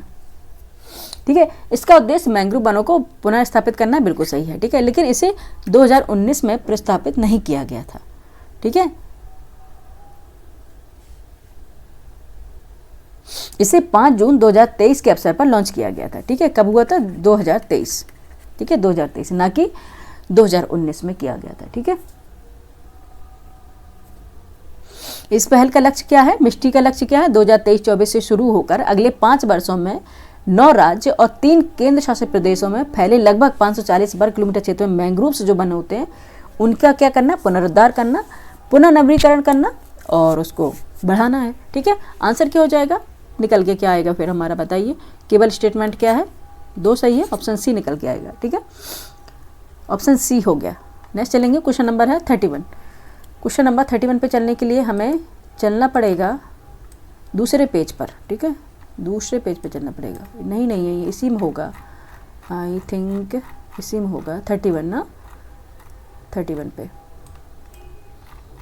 क्वेश्चन नंबर है 31, ये आ गया ना। हाँ, पहले तो हम पेन ले लेना, पेन तो लेना जरूरी है ना। ओके, पेन ले लिया। निम्नलिखित घटनाओं पर विचार करना है, क्वेश्चन नंबर 31 है। निम्नलिखित घटनाओं पर विचार करना है तथा इन्हें सही काल क्रमण अनुसार विस्तृत करना है। क्रोनोलॉजिकल ऑर्डर बहुत ही पूछा गया है। फर्स्ट है Cripps mission, cabinet mission, Shimla सम्मेलन, बेबेल योजना। ठीक है, Cripps mission, cabinet mission, Shimla सम्मेलन, बेबेल योजना। बताइए कौन सा होगा। आइए इसको पहले देख लेते हैं, तभी हम इसको क्रोनोलॉजिकल ऑर्डर में अरेंज कर पाएंगे। ठीक है, पहले क्रिप्स मिशन आया था 1942 को। ठीक है, 1942 को आया था। और बेबेल योजना कब आई थी, जून 1945 को आई थी। बेबेल योजना जून 1945 को आई थी। ठीक है, बेबेल योजना। और शिमला सम्मेलन हुआ था जुलाई 1945 में। जुलाई यहाँ पे लिख देना, जुलाई 1945, बस इतना सा अंतर है इसलिए इसको लिखना जरूरी है। और कैबिनेट मिशन 1946 को आया था, 1946 को। अब इसको अरेंज कर लेते हैं, आइए देख लेते हैं क्या आंसर निकल के आएगा। 1942 पहले आ जाएगा, सबसे पहले क्रिप्स मिशन, ऑप्शन ये हो गया सी। फिर देन आएगा, देन बेबेल योजना आएगी 4, फिर आएगा जुलाई शिमला सम्मेलन, देन आएगा cabinet mission 1946। Option C right answer हो जाएगा। ठीक है, ऑप्शन सी 31 का राइट आंसर हो जाएगा। नेक्स्ट चलेंगे, क्वेश्चन नंबर 32 है। निम्नलिखित में से कौन सी नदी अरब सागर में गिरती है, आपको बताना है। सिंपल सा क्वेश्चन नहीं है ये। ठीक है, जिसे आता होगा, जिसने मैपिंग की होगी वही कर पाएगा। फर्स्ट है पेरियार, सेकंड है पेन्नार, थर्ड है पलार। नीचे दिए कूट से सही उत्तर का चयन करना। Option A, option B, option C, option D में से क्या राइट आंसर हो जाएगा, बताइएगा। क्वेश्चन नंबर है 32 का, बताइए क्या आंसर होगा। ठीक है, पेरियार नदी है केरल की सबसे लंबी नदी है पेरियार। ठीक है, ये कहाँ की है, केरल की सबसे लंबी नदी है। केरल की गंगा भी कहते हैं इसे, पेरियार नदी को। ये पश्चिमी घाट से निकलती है। ठीक है, वेस्टर्न जो घाट है उससे निकलती है और पश्चिम की ओर ही बहती है। ठीक है, और कोच्चि के पास अरब सागर में मिल जाती है पेरियार। ठीक है, ये क्या होती है, पेरियार नदी केरल की सबसे लंबी नदी है जो पश्चिमी घाट से निकलती है और यह पश्चिम की ओर बहती है और कोच्चि के पास अरब सागर में मिल जाती है। ठीक है, याद रखना। पेन्नार है, पेन्नार कहाँ से है? पेन्नार नदी कर्नाटक के, ये कर्नाटक की नदी यहाँ पे लिख दे रहे हैं, कर्नाटक राज्य। हाउ मच यार,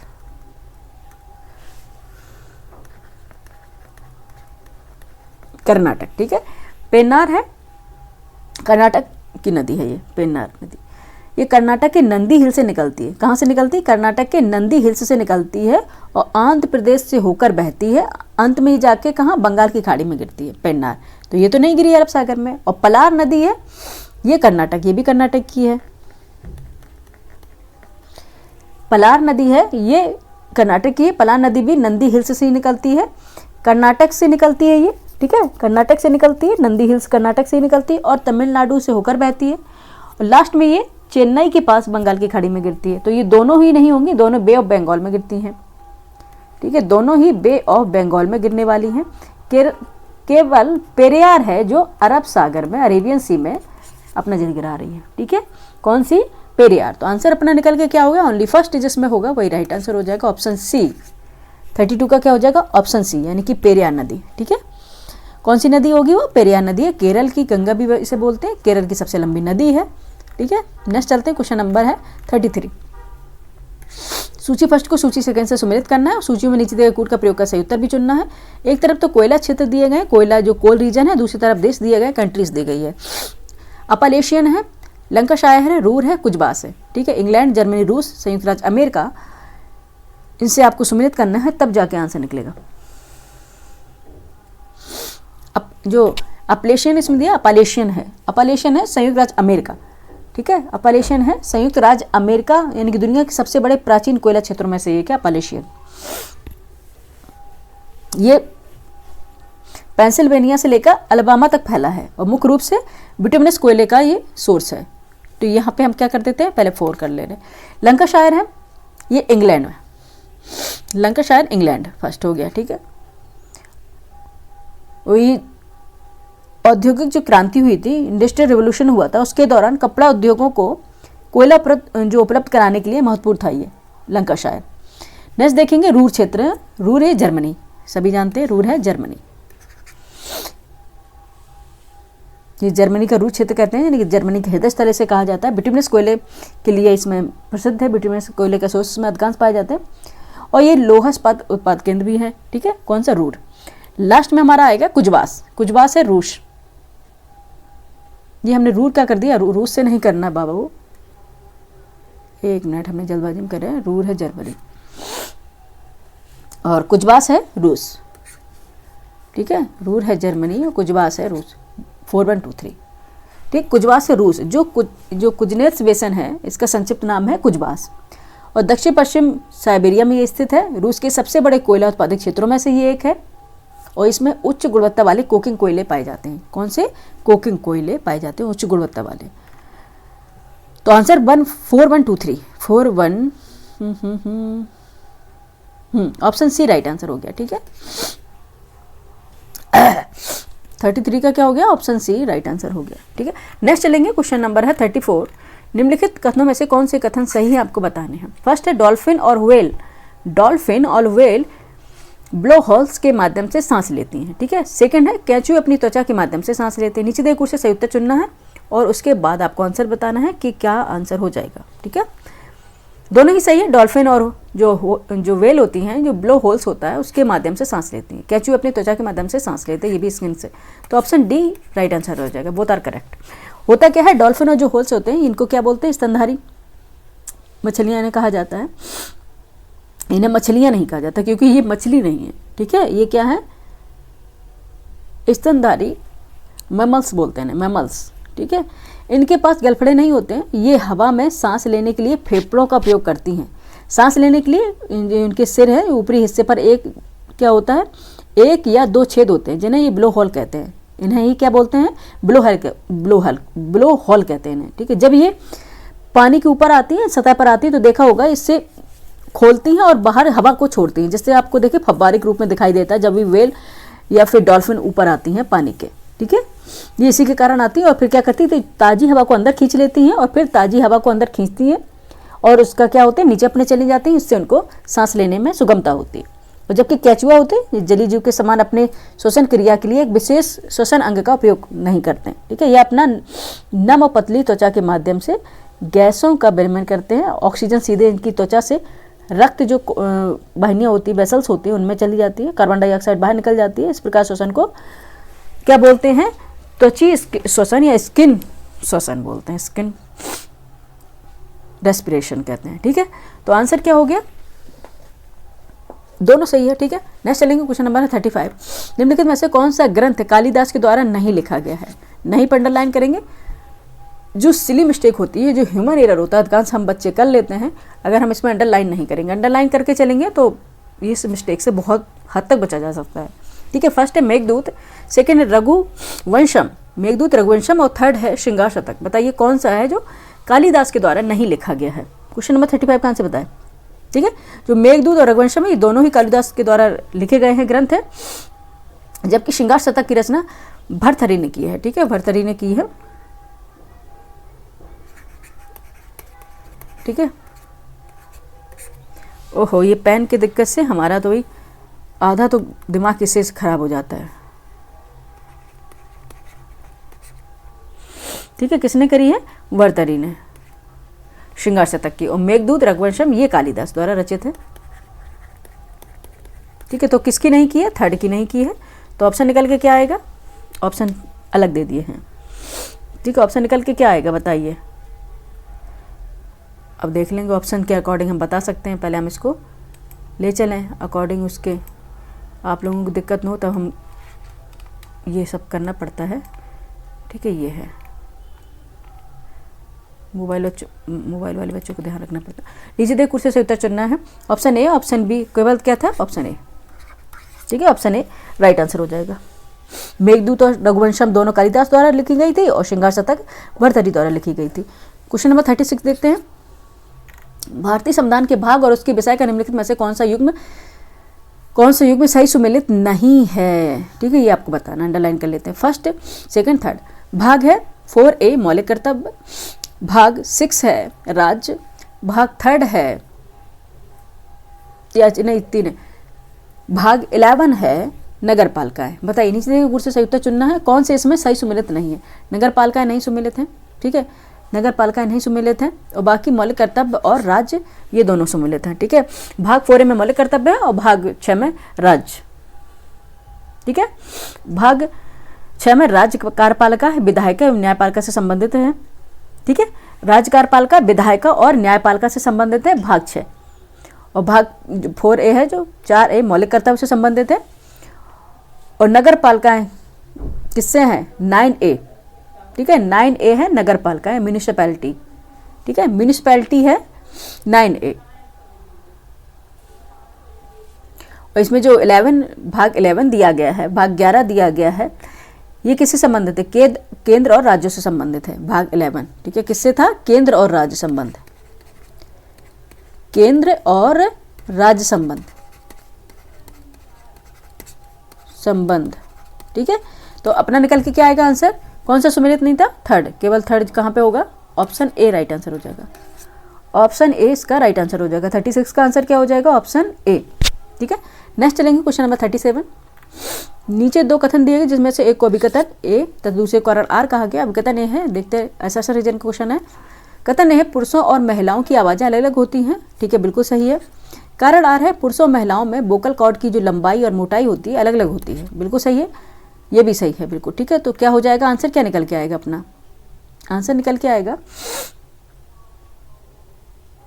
ए और आर दोनों सही, और आर की सही व्याख्या भी कर रहा है, ठीक है। ऑप्शन बी राइट आंसर हो जाएगा, ठीक है, ऑप्शन बी राइट आंसर हो जाएगा। पुरुष और महिलाओं की आवाज़ें अलग अलग होती है, पुरुषों और महिलाओं में वोकल कॉर्ड की लंबाई और मोटाई अलग अलग होती है, इसलिए आवाज़ों का डिफरेंस होता है। नेक्स्ट चलते हैं क्वेश्चन नंबर 38। आंसर हमने ऑप्शन लिख दिया, हाँ लिख दिया। क्वेश्चन नंबर 38, सूची फर्स्ट को सूची सेकंड से सम्मिलित करना और सूची जो नीचे दिए गए उनका कूट का प्रयोग कर सही उत्तर चुनना। फटाफट जल्दी कर लेते हैं बट बच्चे समय कम है, ठीक है। सूची फर्स्ट है परिष्करणशाला, और सेकंड में राज्य दिए गए हैं, ये स्टेट है और ये है परिष्करणशाला, हिंदी में कितनी टफ लिखी हुई है, ठीक है। ऑप्शन है नायरा, मनाली, नुमालीगढ़, तातीपाका। असम, गुजरात, आंध्र प्रदेश, तमिलनाडु। अब इसको मिला लेते हैं, ठीक है, 38 का मिला लेते हैं तभी निकलेगा, तभी निकलेगा। नायरा है, ये नायरा है जो विशाला परिष्कर सारा है, गुजरात में है, ठीक है, गुजरात में है। ये आ गया हमारा 2, क्या आ गया निकल के 2, हम यहाँ पे लिख दे रहे हैं। मनाली है, ये मनाली परिष्करशाला है, तमिलनाडु में है। कहाँ पे है? तमिलनाडु में। ये 4 निकल के आ गया। और नुमालीगढ़ सभी पता है, ये असम में है नुमालीगढ़, ठीक है, ये फर्स्ट है। और तातीपाका कहाँ पे? आंध्र प्रदेश में है। ये हो गया हमारा 3rd, 2 4 1 3, ऑप्शन ए निकल के आ गया, ठीक है, ऑप्शन ए राइट आंसर हो गया। नायरा परिष्करशाला गुजरात, मनाली परिष्करशाला तमिलनाडु, नुमालीगढ़ परिष्करशाला असम, तातीपाका परिष्करशाला आंध्र प्रदेश, ठीक है। 38 का ऑप्शन क्या हो गया? ए होगा। नेक्स्ट चलेंगे, क्वेश्चन नंबर है 39, फटाफट कर लेंगे।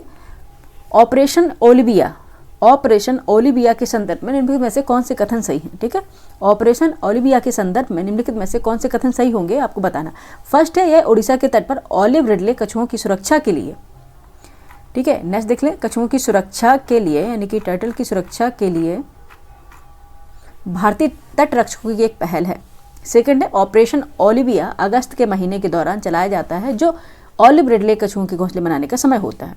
ऑप्शन बताना है आपको, option A, option B, option C में से, ऑप्शन डी में से कौन सा राइट हो जाएगा, ठीक है, कौन सा राइट आंसर हो जाएगा। 39 का आंसर बताइए।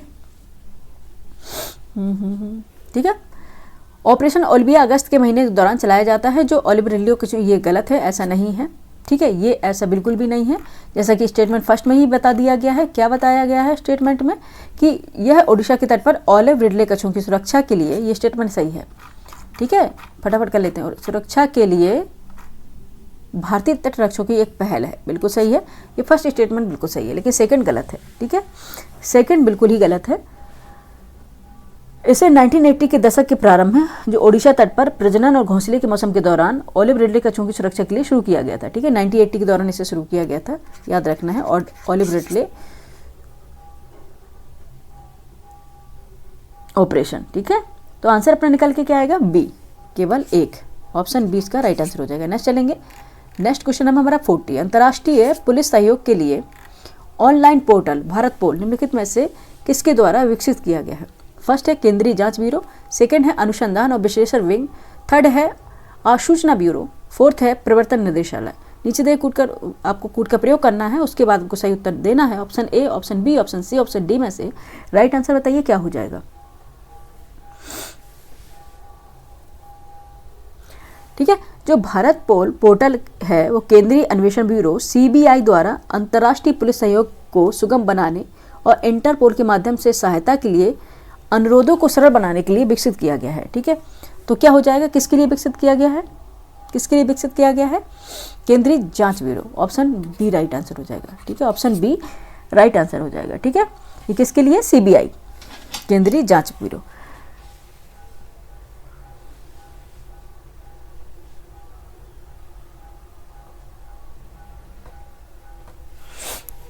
ठीक है, नेक्स्ट चलेंगे, क्वेश्चन नंबर है 41, क्वेश्चन नंबर है 41, 42वें संविधान संशोधन द्वारा भारतीय संविधान के प्रस्तावना प्रियम्बल में निम्नलिखित में से कौन से शब्द जोड़े गए थे? फर्स्ट है समाजवादी, धर्मनिरपेक्षता, संप्रभुता, संप्रभुता, फोर्थ है गणतंत्र। नीचे दिए कूट का सही उत्तर चुनना है आपको, option A, option B, option C, option D में से बताइए क्या राइट आंसर होगा, ठीक है। क्वेश्चन नंबर 41 का बताया आंसर क्या होगा। 42वें जो संविधान संशोधन है कब हुआ था? 1976 में हुआ था, 1976 में हुआ था 42वां संविधान संशोधन। इसके अंतर्गत भारतीय संविधान की प्रस्तावना में यानी कि प्रेम्बल में समाजवादी, धर्मनिरपेक्ष शब्द जोड़े गए थे। क्या? समाजवादी और धर्मनिरपेक्ष। 1 और 2 कहाँ पे होगा? वही राइट आंसर हो जाएगा, बी, ठीक है, ठीक है, क्या हो जाएगा? ऑप्शन बी राइट आंसर हो जाएगा। नेक्स्ट चलेंगे, क्वेश्चन नंबर है 42, अंतर्राष्ट्रीय सौर गठबंधन के संदर्भ में निम्नलिखित में से कौन से कथन सही हैं आपको बताना है।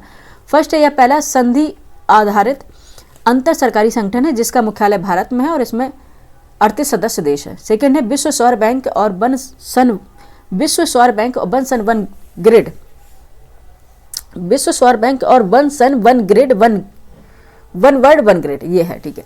विश्व सौर बैंक और one sun one world one grid की पहले इसके अंतर्गत की गई। नीचे दिए कूट का उत्तर करना है आपको, option A, option B, option C, option D में से क्या राइट आंसर होगा, फटाफट बताएं। 42 का आंसर क्या हो जाएगा बताइए। ठीक है, यह पहला संधि ये तो गलत है, ठीक है। विश्व सौर बैंक और one sun one grid one world, ये इसकी पहल सही है, ठीक है, इसके अंतर्गत की गई ये पहल बिल्कुल सही है। IASA, ठीक है, IASA भारत और फ्रांस के बीच एक सहयोगात्मक पहल है। किसके? भारत और फ्रांस के बीच, ना कि ये कोई गठबंधन है, ठीक है। IASA भारत फ्रांस के बीच एक सहयोगात्मक पहल है जिसका उद्देश्य क्या होगा? सौर ऊर्जा समाधानों को लागू करना, जलवायु परिवर्तन से निपटने के प्रयासों को एकजुट करना। इसकी संकल्पना 2015 में पेरिस में COP21 के दौरान की गई थी और इसके फ्रेमवर्क समझौते में 2020 में संशोधन के बाद अब सभी संयुक्त राष्ट्र सदस्य देश इसके गठबंधन में शामिल हो गए हैं और होने के पात्र भी हैं। वर्तमान में इसके कितना है? 124 देश इस पर हस्ताक्षर यानी कि अपनी साइन कर चुके हैं, सिग्नेचर कर चुके हैं 124 देश, ठीक है। 124 जो देश कंट्रीज हैं उसमें अपने हस्ताक्षर कर चुके हैं और 107 से अधिक देशों ने पूर्ण सदस्य बनने के लिए अनुमोदन भी कर दिया। इसका लक्ष्य क्या है? 2030 तक सौर ऊर्जा में $1 ट्रिलियन के निवेश को बढ़ाना है, साथ ही प्रौद्योगिकी और वित्त पोषण लागत को कम करना है, ठीक है। ये इसका उद्देश्य है। ऑप्शन क्या हो जाएगा? सी राइट आंसर हो जाएगा, सी राइट आंसर हो जाएगा। केवल 2 सही है, ठीक है, क्योंकि फर्स्ट गलत हो गया था तो सी राइट आंसर हो जाएगा। नेक्स्ट चलेंगे क्वेश्चन नंबर 43। नीचे 2 कथन दिए गए हैं जिनमें से एक को अभिकथन ए, दूसरे को कारण आर कहा गया है, ठीक है। आइए देख लेते, इसको हम स्क्रॉल कर लेते फटाफट बच्चे, 1 सेकंड का समय दीजिएगा हमको।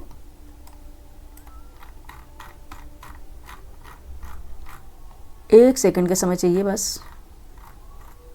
हाँ जी, ठीक है, ये निकल के आ गया।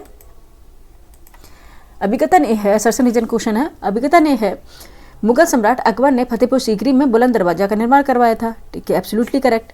कारण आर है, अकबर ने इस स्मारक का निर्माण अपने पुत्र जहांगीर के जन्म की याद में करवाया था, गलत है, बिल्कुल गलत है। क्यों गलत है बताइए? ठीक है, बुलंद दरवाजा का निर्माण क्यों करवाया था? अकबर ने जो बुलंद दरवाजा है अपने गुजरात विजय यानी 50 से कब हुई थी गुजरात विजय? हुई थी गुजरात विजय, ईयर कौन सा था? ईयर कौन सा था? 1573, ठीक है, 1573 की स्मृति में बनवाया था, ना कि अपने पुत्र जहांगीर सलीम के जन्म में, ठीक है। इनके जहांगीर के इनके पुत्र थे, उनका नाम क्या था? सलीम, इनके उपलक्ष्य में नहीं करवाया था, ठीक है। तो आंसर अपना क्या हो जाएगा? ए सही, आर गलत है। ऑप्शन डी इसका राइट आंसर हो जाएगा, ठीक है। 43 का क्या आंसर हो जाएगा? डी। नेक्स्ट चलेंगे, क्वेश्चन नंबर है 44। भारत के निम्नलिखित राज्यों के गठन पर विचार कीजिए तथा इन्हें सबसे पहले से लेकर आखिरी तक के सही काल क्रमानुसार क्रम में व्यवस्थित करना है, क्रोनोलॉजिकल ऑर्डर में व्यवस्थित करना है, सबसे पहले से आखिरी तक के में, ठीक है। पंजाब, अरुणाचल प्रदेश, नागालैंड, सिक्किम, ठीक है। नीचे देखिए क्वेश्चन का उत्तर चुनना है और उसके बाद आपको क्रोनोलॉजिकल ऑर्डर में इसको अरेंज करना है। आइए अरेंज कर लेते हैं। नागालैंड है, नागालैंड है ये 1963 में मेंशन कर ले रहे। 1963 में नागा हिल्स और तुएंगशांग क्षेत्र को असम से अलग करके बनाया गया था। ये भारत का क्या था? 16वां राज्य था। क्या था? भारत का 16वां राज्य बना था नागालैंड, ठीक है। बात करते हैं सिक्किम की। सिक्किम 1975 सभी जानते, बहुत बार ही पूछ चुके हैं ये तो, ठीक है, बहुत बार पूछ चुके हैं, हर बार ये एक ऑप्शन में दे ही देते हैं। सिक्किम में 1975 में प्रारंभ में देखें तो भारत के अधीन एक संरक्षित राज्य रहा है। वर्ष 1974 में से सहयोगी राज्य का दर्जा मिला था। 1974 में सहयोगी राज्य का दर्जा दिया था और पूर्ण राज्य का दर्जा जो है 1975 में दिया गया है, ठीक है।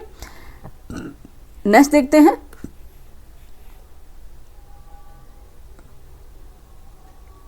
पंजाब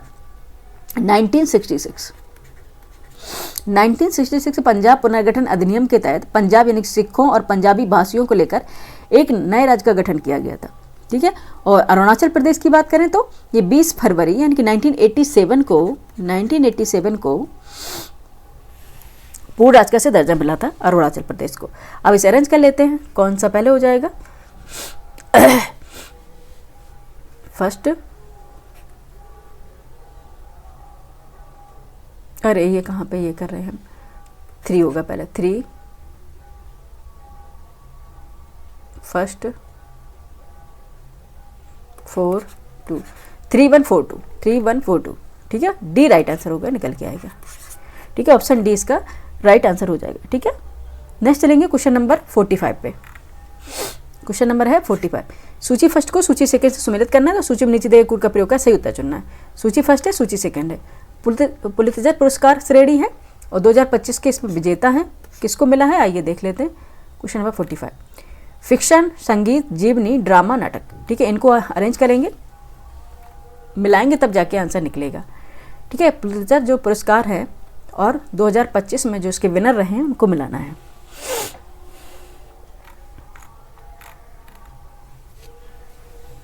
ठीक है, फिक्शन का मिला है पर्सिवल एवरेट को, किसको मिला है फिक्शन का, पर्सिवल एवरेट को मिला है।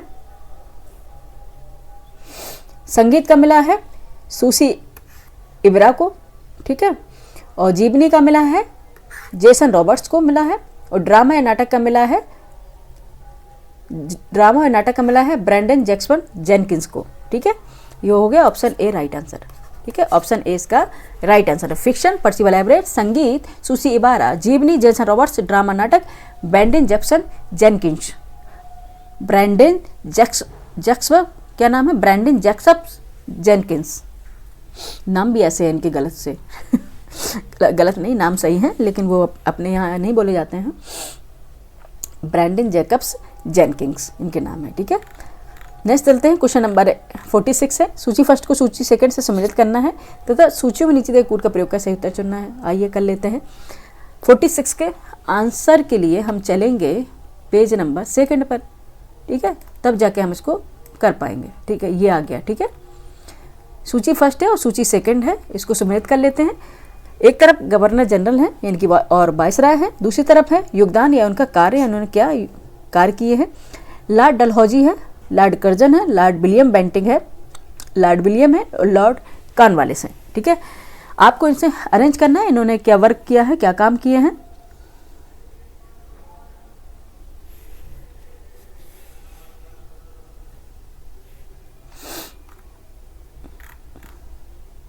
ठीक है, आइए मिला लेते हैं, ठीक है। लॉर्ड डलहौजी है व्यपगत का सिद्धांत, ठीक है, डॉक्ट्रिन ऑफ लैप्स, ठीक है, हो गया 4, ठीक है, चलो 4 हो गया। लॉर्ड कर्जन ने क्या किया था, ठीक है, लॉर्ड कर्जन ने किया था बंगाल विभाजन, ठीक है, ये है 3rd। लॉर्ड विलियम का क्या काम था, सती प्रथा का अंत किया था, निषेध किया था। और लॉर्ड जो कॉर्नवालिस थे बंगाल का स्थायी बंदोबस्त, ठीक है, परमानेंट सेटलमेंट। तो ऑप्शन है ये first 4321 option B right answer हो जाएगा, ठीक है, ऑप्शन बी इसका राइट आंसर हो जाएगा। लॉर्ड डलहौजी व्यपगत सिद्धांत, doctrine of lapse, Lord Curzon Bengal का विभाजन, लॉर्ड विलियम बेंटिंग लॉर्ड सती प्रथा निषेध, और लॉर्ड कॉर्नवालिस बंगाल का स्थायी बंदोबस्त, परमानेंट सेटलमेंट जो थी इसका बंदोबस्त किया था। नेक्स्ट चलते हैं क्वेश्चन नंबर, नेक्स्ट है क्वेश्चन नंबर 47, फटाफट करेंगे बच्चे, टाइम हो रहा है। क्वेश्चन नंबर 47 है, उत्तर प्रदेश की एक जिला एक उत्पाद ODOP योजना के अनुसार मूज उत्पाद निम्नलिखित में से किस जिले से संबंधित है, ये आपको बताना है। अमेठी, सुल्तानपुर, संत कबीर नगर, नीचे दिए कूट से सही उत्तर चुनना, option A, option B, option C, option D में से क्या राइट आंसर हो जाएगा, ठीक है, बताइए फटाफट। 47, ठीक है, उत्तर प्रदेश में ODOP पोर्टल के आधार पर देखें तो अमेठी और सुल्तानपुर में मूज उत्पाद होता है, ठीक है, अमेठी और सुल्तानपुर में फर्स्ट और second, option B right answer हो जाएगा, ठीक है। अमेठी और सुल्तानपुर में मूज आधारित जो उत्पाद होते हैं, जैसे रस्सियों से बुनी हुई उत्पाद होते हैं, जैसे बोलते हैं चारपाई वगैरह रस्सियों से बुनते हैं, उन्हें बनाया जाता है। और संत कबीर नगर में क्या है, संत कबीर नगर में पीतल शिल्प है, ठीक है, ODOP के तहत इस पर हमारा एक वीडियो बना भी है, आप देख लीजिएगा, उसमें सारे आप उत्तर प्रदेश के जिले दिए गए हैं, जिसमें वन डिस्ट्रिक्ट वन प्रोडक्ट के तहत क्या चीज़ पाई जाती है वो बताया गया, ठीक है। संत कबीर नगर पीतल शिल्प है और अमेठी सुल्तानपुर में मूज उत्पाद के लिए फेमस है। ऑप्शन हमारा निकल के आएगा बी। नेक्स्ट चलेंगे, क्वेश्चन नंबर है 48, निम्नलिखित में से कौन सी युग में सुमेलित नहीं है, नहीं पे अंडरलाइन करेंगे। सिली मिस्टेक से बचने के लिए अक्सर आंसर ये एग्जाम में जाएंगे, अब चाहे UPSC का एग्जाम हो या UPPCS का, अधिकांश गलतियां यहाँ पे हो जाती हैं। आते हुए क्वेश्चन जब गलत हो जाते हैं और एग्जाम हॉल से जब बाहर निकलते हैं और जब पता चलता है कि 1-2 नंबर से हमारा रुक जाएगा, तो वो जो फीलिंग होती है बताने लायक नहीं है वो, ठीक है, बताने लायक ही नहीं है वो फीलिंग एक्चुअली। इसलिए हम पहले से ही उस चीज़ को लेके चलेंगे तो जो 1-2 नंबर से जिसका रुकता है उससे हम बच पाएंगे, ठीक है, और प्री हमारा क्वालिफाई हो जाएगा। कौन से सुमेलित नहीं है, बायोस्फीयर रिजर्व है, दूसरी तरफ राज्य है, इनकी स्टेट दिए गए हैं, नौकरेक, मानस, अगस्तमलाई। कौन से इसमें सम्मिलित नहीं, आइए देख लेते हैं। क्वेश्चन नंबर है 48। ठीक है, क्वेश्चन नंबर अपना क्या है 48। मानस है असम में, बिल्कुल सही है। अगस्तमलाई केरल में है। नौकरेक मेघालय में, ना कि मणिपुर में, तो ये हो गया है गलत। ठीक है, नौकरेक मेघालय में है, ना कि मणिपुर में, तो ये हो गया गलत। तो आंसर हमारा निकल के आया B, option B right answer हो जाएगा। ठीक है, ऑप्शन बी क्या है, राइट आंसर हो जाएगा। नेक्स्ट चलेंगे, क्वेश्चन नंबर है 48, 49। गोबी मरुस्थल निम्नलिखित में से कौन से देशों में फैला है, किस किस कंट्री में फैला है, ये पूछा गया है। फर्स्ट मंगोलिया, सेकंड चीन, थर्ड रूस, कजाकिस्तान। बताइए, नीचे देखिए कुछ से उत्तर कर चुनना है आपको। ये ज्योग्राफी का क्वेश्चन है और ज्योग्राफी के हम टीचर हैं। ऑप्शन है A, option B, option C, option D में से क्या राइट आंसर हो जाएगा। बताइए, गोबी जो डेजर्ट है कहाँ कहाँ फैला हुआ है। ठीक है, ये मंगोलिया में है और चीन में भी है। ठीक है, ऑप्शन सी राइट आंसर हो जाएगा। ठीक है, जो गोबी डेजर्ट है, गोबी मरुस्थल है, उत्तरी चीन और दक्षिण मंगोलिया में फैला है। ठीक है, उत्तरी चीन में हो जाएगा। ठीक है, वेस्टर्न जो चाइना है एंड सदर्न जो मंगोलिया है, इसमें फैला हुआ है गोबी डेजर्ट। ठीक है, याद रखना ऑप्शन क्या हो जाएगा इसका, सी राइट आंसर हो जाएगा। नेक्स्ट चलेंगे, क्वेश्चन नंबर 50 है। अम्ल और क्षार के संदर्भ में निम्नलिखित में से एसिड एंड बेस के संदर्भ में कौन से कथन सही है। एसिड एंड बेसिक्स, ठीक है, एसिड एंड बेस के संदर्भ में कौन सा सही है, ये आपको बताना है। देख लेते हैं, अब इसके ऑप्शन देख लेते हैं। क्वेश्चन नंबर 50 है। अम्लीय विलयन 7 से अधिक पीएच का होता है और क्षारीय विलयन पीएच 7 से कम का होता है। क्या बताया गया, अम्लीय विलयन है 7 से अधिक का पीएच का होता है और क्षारीय विलयन पीएच 7 से कम का होता है। नीचे देखो कुछ से उत्तर चुनना है आपको। A, option A, option B, option C, option D में से राइट आंसर क्या होगा, फटाफट बताएं क्या हो जाएगा।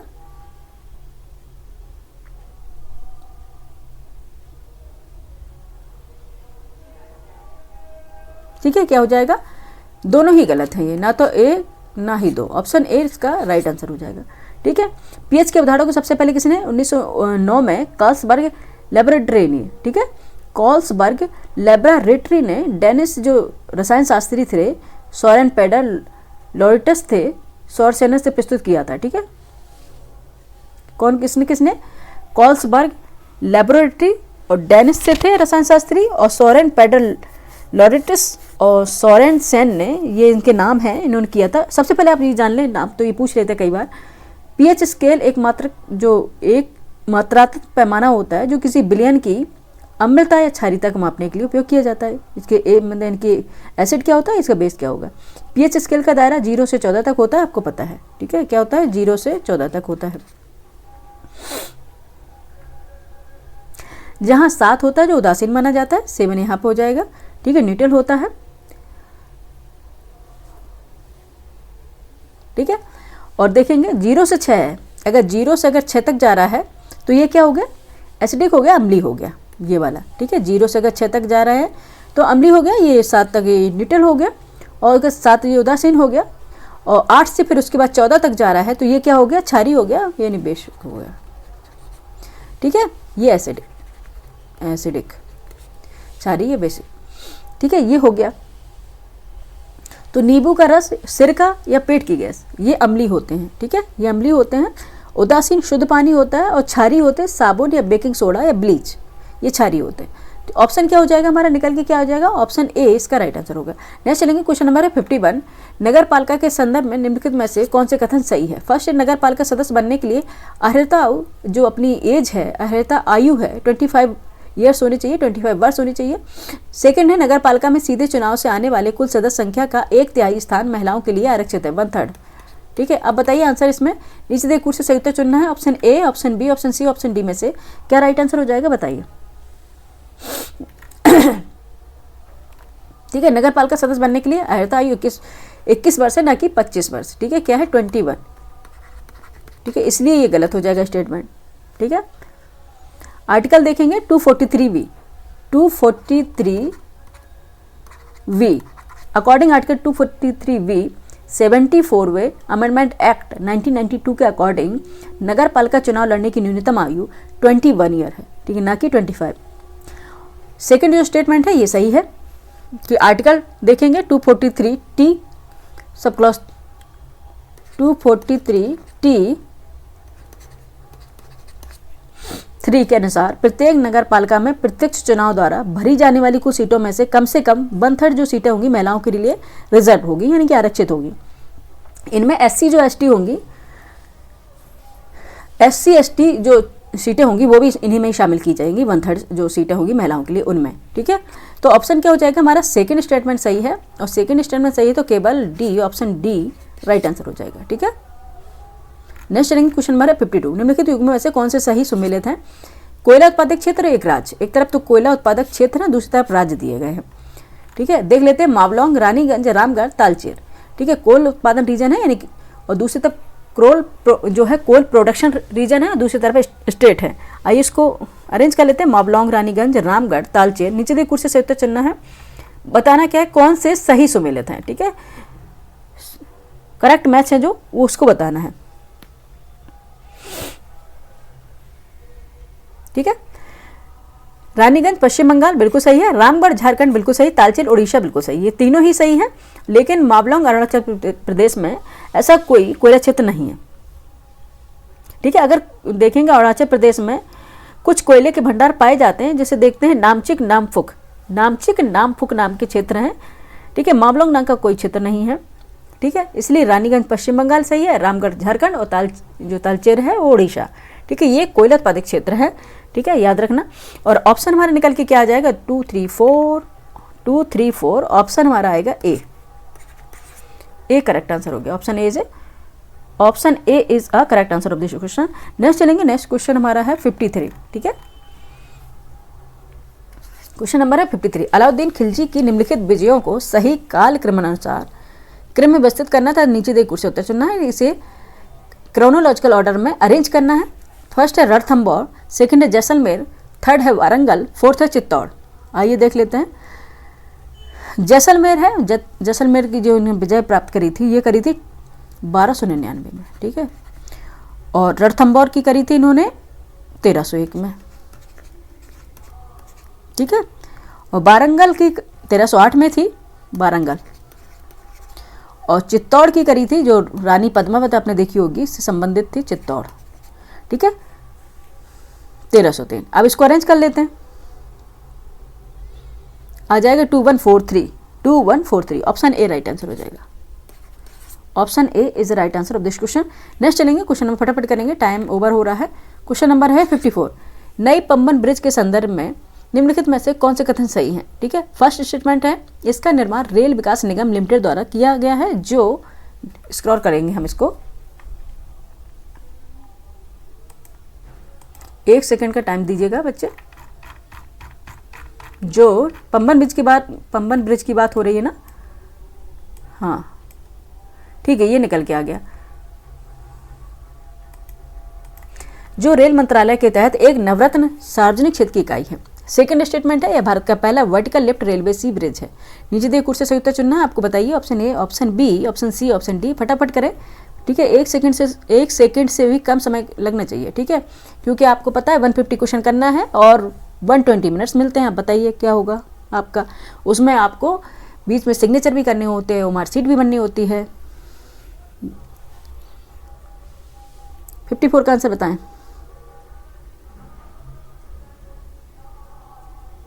ठीक है,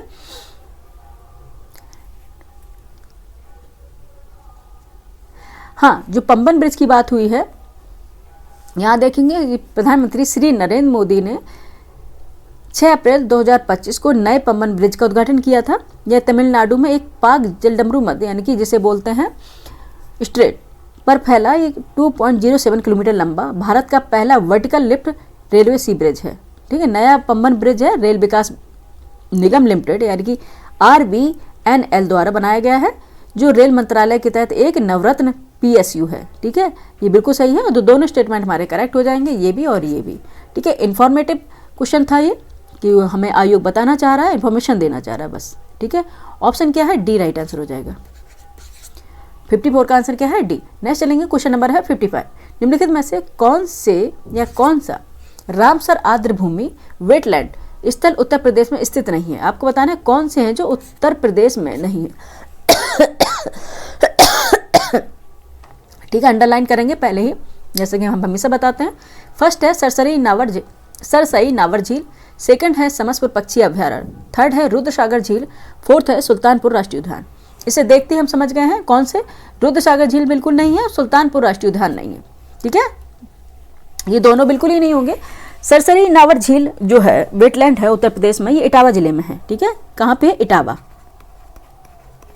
ठीक है, उत्तर प्रदेश के इटावा जिले में। और समसपुर पक्षी अभ्यारण्य उत्तर प्रदेश के रायबरेली जिले में है। कहाँ पे? रायबरेली, रायबरेली।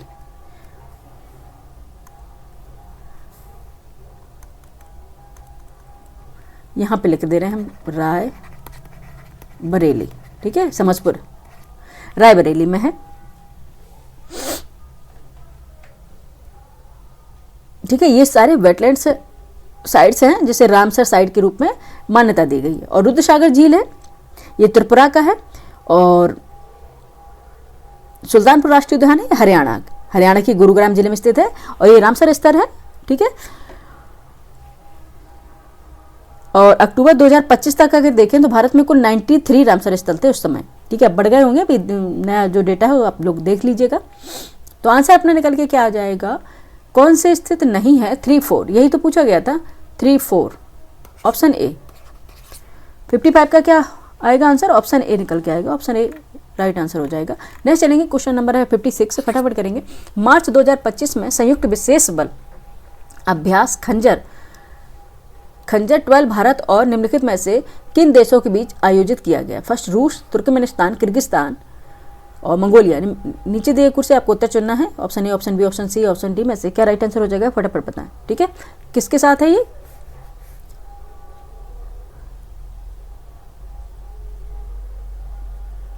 किर्गिस्तान। ठीक है, किर्गिस्तान और भारत के मध्य, किर्गिस्तान और भारत के मध्य, ऑप्शन डी राइट आंसर हो जाएगा। ठीक है, किर्गिस्तान में विशेष रूप से टोंकमोग में ये मार्च 2025 के बीच किर्गिस्तान के टोंकमोग में खंजर 12 अभ्यास आयोजित हुआ था। और यह संयुक्त सैन्य अभ्यास है, भारत और किर्गिस्तान के बीच आयोजित किया गया था ये। ठीक है, तो ऑप्शन हो जाएगा हमारा डी।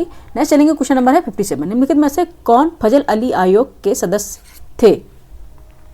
फजल अली आयोग के सदस्य कौन कौन से थे? ऑप्शन है स्टेटमेंट फर्स्ट में देखेंगे केटी शाह, सेकंड में के एम पड़ेकर, थर्ड में पी सितरमैया और फोर्थ में एच एन कुंजरू। नीचे दे कूट का प्रयोग करना है, आपको आंसर निकालना है। Option A, option B, option C में ऑप्शन डी में से क्या राइट आंसर हो जाएगा? 57 का आंसर बताएं फटाफट बच्चे। ठीक है, जो फजल अली आयोग थे इसके सदस्य थे के एम पड़ेकर, ठीक है, के एम पड़ेकर और एच एन कुंजरू। ठीक है, 2 और 4, 2 and 4, ऑप्शन ए इसका राइट आंसर हो जाएगा। ठीक है, राज्य पुनर्गठन आयोग जिसे फजल अली आयोग से नाम से भी जाना जाता है, राज्य पुनर्गठन आयोग है जिसे फजल अली आयोग के नाम से भी जाना जाता था। वर्ष 1953 में यह गठित किया गया था। कब किया गया था?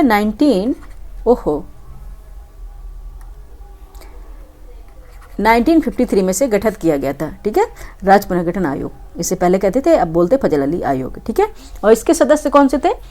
के एम पड़ेकर और H N Kunzru. Option A इसका राइट आंसर हो जाएगा। नेक्स्ट चलेंगे, क्वेश्चन नंबर 58। सूची फर्स्ट को सूची सेकंड से सम्मिलित करना है। नीचे दिए गए कूट से सही उत्तर चुनना है। सूची फर्स्ट है, सूची सेकंड। राष्ट्रीय उद्यान, वन्यजीव अभ्यारण्य और राज्य केंद्र शासित प्रदेश इनमें है।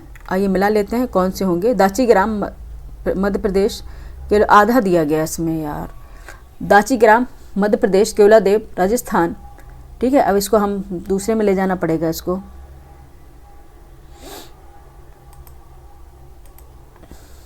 ठीक है, आपने पढ़ लिया ना, यहाँ पे हम दिखा देते हैं। कान्हा पेरियार, ठीक है, कान्हा पेरियार ये केरल जम्मू, इसको सम्मिलित करना है। ठीक है, आधा आधा तो इसमें दे रखते हैं, पता नहीं क्या है ये जो प्रतियोगिता दर्पण वाले हैं।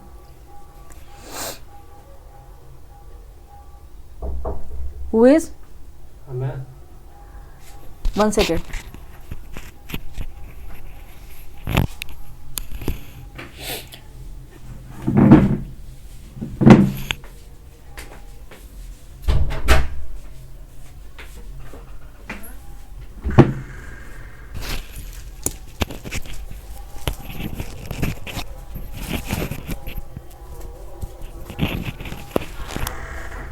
ओके, ठीक है, कान्हा और पेरियार इसको हम सम्मिलित कर लेते हैं, तभी जाके आंसर इसमें ड्राइव होगा। देख लेते हैं।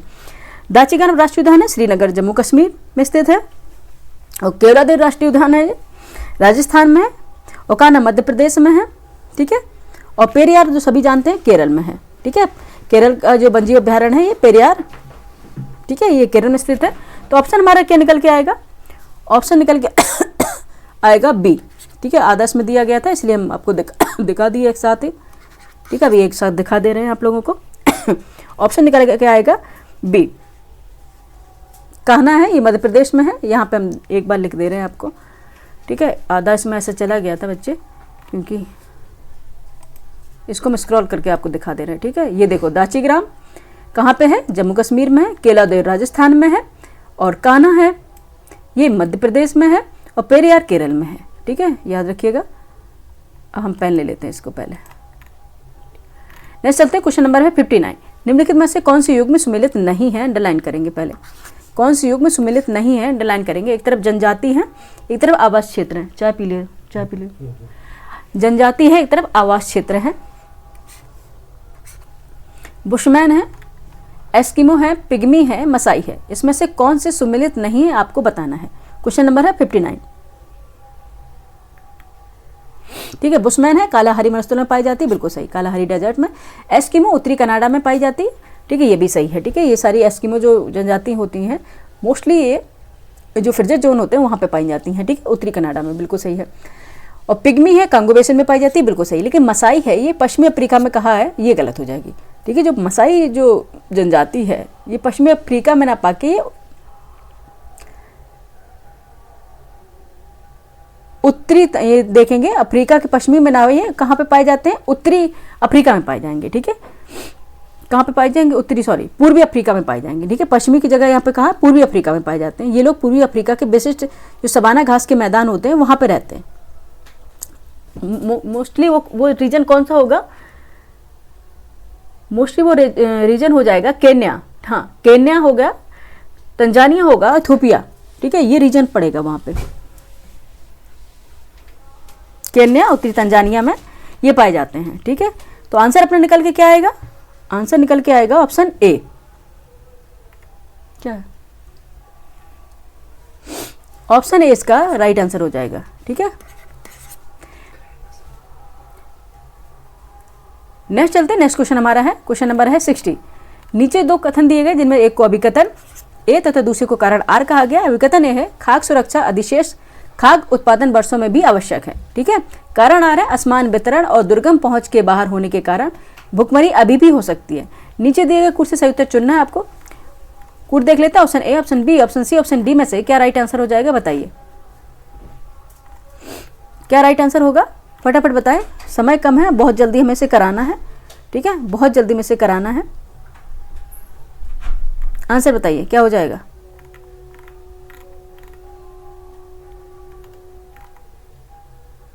ठीक है, बिल्कुल सही है।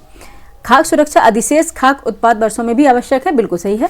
और असमान वितरण जो वैसे अभी बताया था ना, पब्लिक डिस्ट्रीब्यूशन सिस्टम, दुर्गम पहुंच के बाहर होने के कारण भुखमरी अभी भी हो सकती है, दोनों ही सही। ऑप्शन बी राइट आंसर हो जाएगा, ठीक है। ऑप्शन बी राइट आंसर हो जाएगा। ए और बी दोनों सही है, और आर ए की सही व्याख्या करता है, एक्सप्लेनेशन कर रहा है, सही है, ठीक है। खाद्य सुरक्षा का अर्थ केवल उत्पादन की मात्रा से नहीं बल्कि सुनिश्चित करना है कि सभी लोगों तक हर समय पर्याप्त या सुरक्षित पौष्टिक भोजन पहुंच रहा है या नहीं पहुंच रहा है, ठीक है। भले ही कुल उत्पादन अधिक हो, अधिशेष हो, खाद्य सुरक्षा फिर भी महत्वपूर्ण है, ठीक है। आपके पास अधिशेष है, सरप्लस में है, लेकिन आपका वितरण सिस्टम ठीक नहीं है, आपकी पहुंच सही नहीं है, तो भी लोग भुखमरी के शिकार हो सकते हैं, दोनों ही बात सही है, ठीक है। ये किसने अवधारणा दी थी? अमर्त्य सेन ने। अभी जैसे इसके पीछे ऐसी क्वेश्चन पूछा गया था, अमर्त्य सेन ने अधिकारों की अवधारणा के अनुसार कहा था कि अकाल भुखमरी भोजन की उपलब्धता में कमी के कारण नहीं, बजाय वितरण प्रणाली की विफलता के कारण होती है। यानी गोदामों में भोजन तो हो सकता है, लेकिन यदि गरीब लोगों के पास उसे खरीदने या पर्याप्त या प्राप्त करने के साधन नहीं है तो वो भी भूखे वो रहेंगे ही, ठीक है। ये अवधारणा अमर्त्य सेन, अर्थशास्त्री अमर्त्य सेन द्वारा दी गई थी। तो ऑप्शन बी राइट आंसर हो जाएगा। पिछले हमने बताया था, क्वेश्चन नंबर 61 है, सूची फर्स्ट को सूची सेकंड से सुमेलित करना है तथा सूची में दिए गए कूट का प्रयोग कर सही उत्तर चुनना है। सूची फर्स्ट है, शिष्य दिए हैं, सूची सेकंड में गुरु दिए गए हैं, उनको मिला लेते हैं, उसके बाद इसका आंसर निकलेगा, ठीक है। इनको मिला लेते हैं तब जाके इसका आंसर निकलेगा।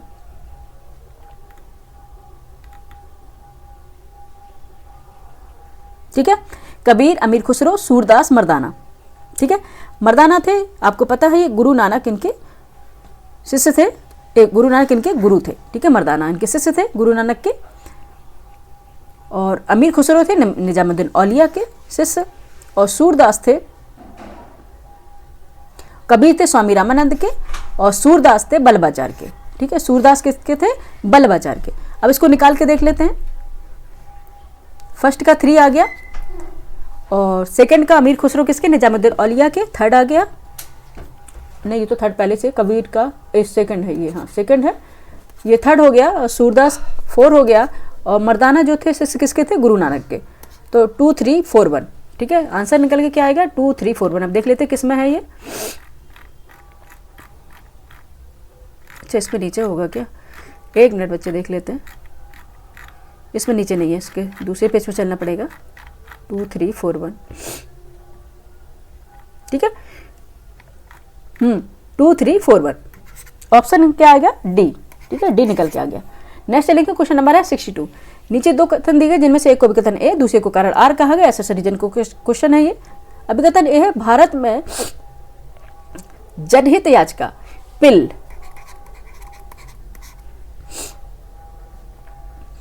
कानून के शासन के लिए आवश्यक है। आवश्यक है, कारण है जनहित याचिका सामाजिक और आर्थिक रूप से कमजोर वर्गों को न्याय तथा प्रभावकारी पहुंच प्रदान कराता है। नीचे दिए कूट से सही उत्तर आपको चुनना है। Option A, option B, option C, option D में बताना क्या आंसर सही है, ठीक है। बिल्कुल सही, भारत में जो जनहित याचिका है, पब्लिक लिटिगेशन याचिका कानून के शासन के लिए आवश्यक है। जनहित याचिका सामाजिक और आर्थिक रूप से कमजोर वर्गों को न्याय तक प्रभावकारी पहुंच प्रदान कराता है। बिल्कुल सही है, दोनों ही सही है। और आपका आंसर निकल के क्या आएगा? ए आर दोनों सही, और आर की सही व्याख्या भी करता है, एक्सप्लेन भी करता है। ऑप्शन बी राइट आंसर हो जाएगा, ठीक है। ये तो सिंपल सा क्वेश्चन था। नेक्स्ट चलेंगे, क्वेश्चन नंबर है 63। निम्नलिखित घटनाओं को सही कालक्रम अनुसार क्रम में व्यवस्थित करना तथा नीचे दिए कूट से सही उत्तर आपको चुनना है, ठीक है। क्रोनोलॉजिकल ऑर्डर में इसको अरेंज करना है। फर्स्ट है कन्नौज का युद्ध, दौराय का युद्ध, सामूगढ़ का युद्ध, चौसा का युद्ध, ठीक है। बताइए क्या पहले हुआ था?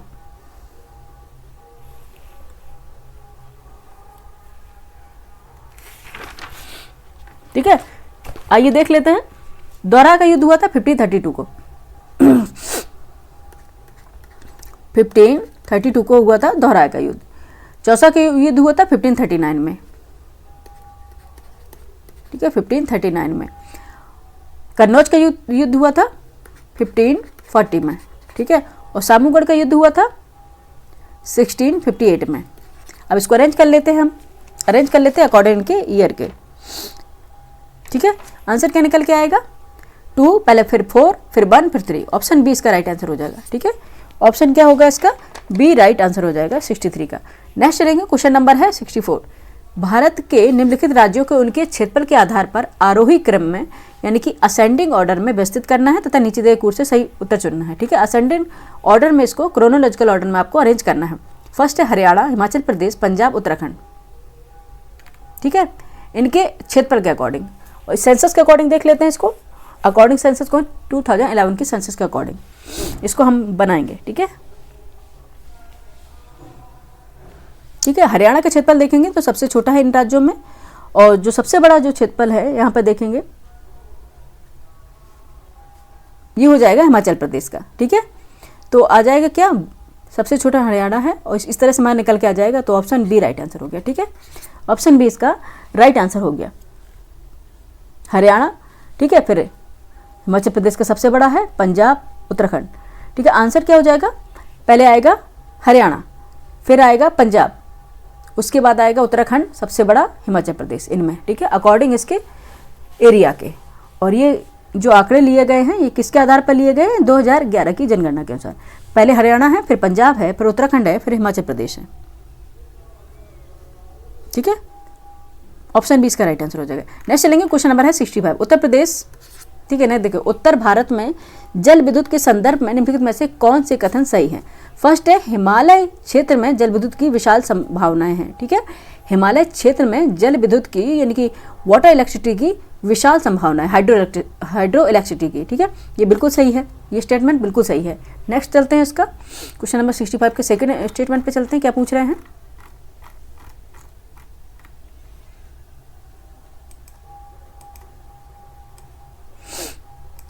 सेकंड स्टेटमेंट है कि पूर्वी उत्तर प्रदेश और बिहार इस क्षमता का उपयोग नहीं कर सकते क्योंकि इनके उत्तर में स्थित हिमालय नेपाल की सीमा में आता है। ठीक है, ये भी स्टेटमेंट सही है।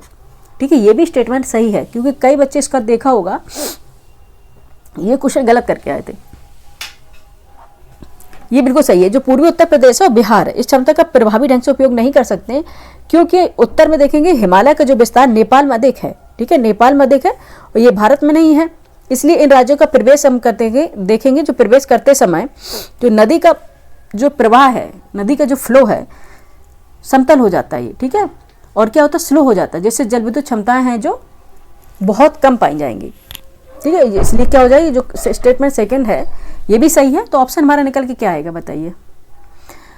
ऑप्शन दोनों ही सही, ऑप्शन डी हो जाएगा राइट आंसर। ठीक है, ऑप्शन डी इसका राइट आंसर हो जाएगा। नेक्स्ट चलेंगे क्वेश्चन नंबर 66 से और फटाफट करेंगे, 5-6 क्वेश्चन और बकाया है। समस्थानिक आइसोटॉप के संदर्भ में निम्नलिखित में से कौन से कथन सही है? फर्स्ट है समान परमाणु क्रमांक किंतु अलग परमाणु द्रव्यमान वाले परमाणु को समस्थानिक कहते हैं, यानी कि आइसोटॉप कहते हैं।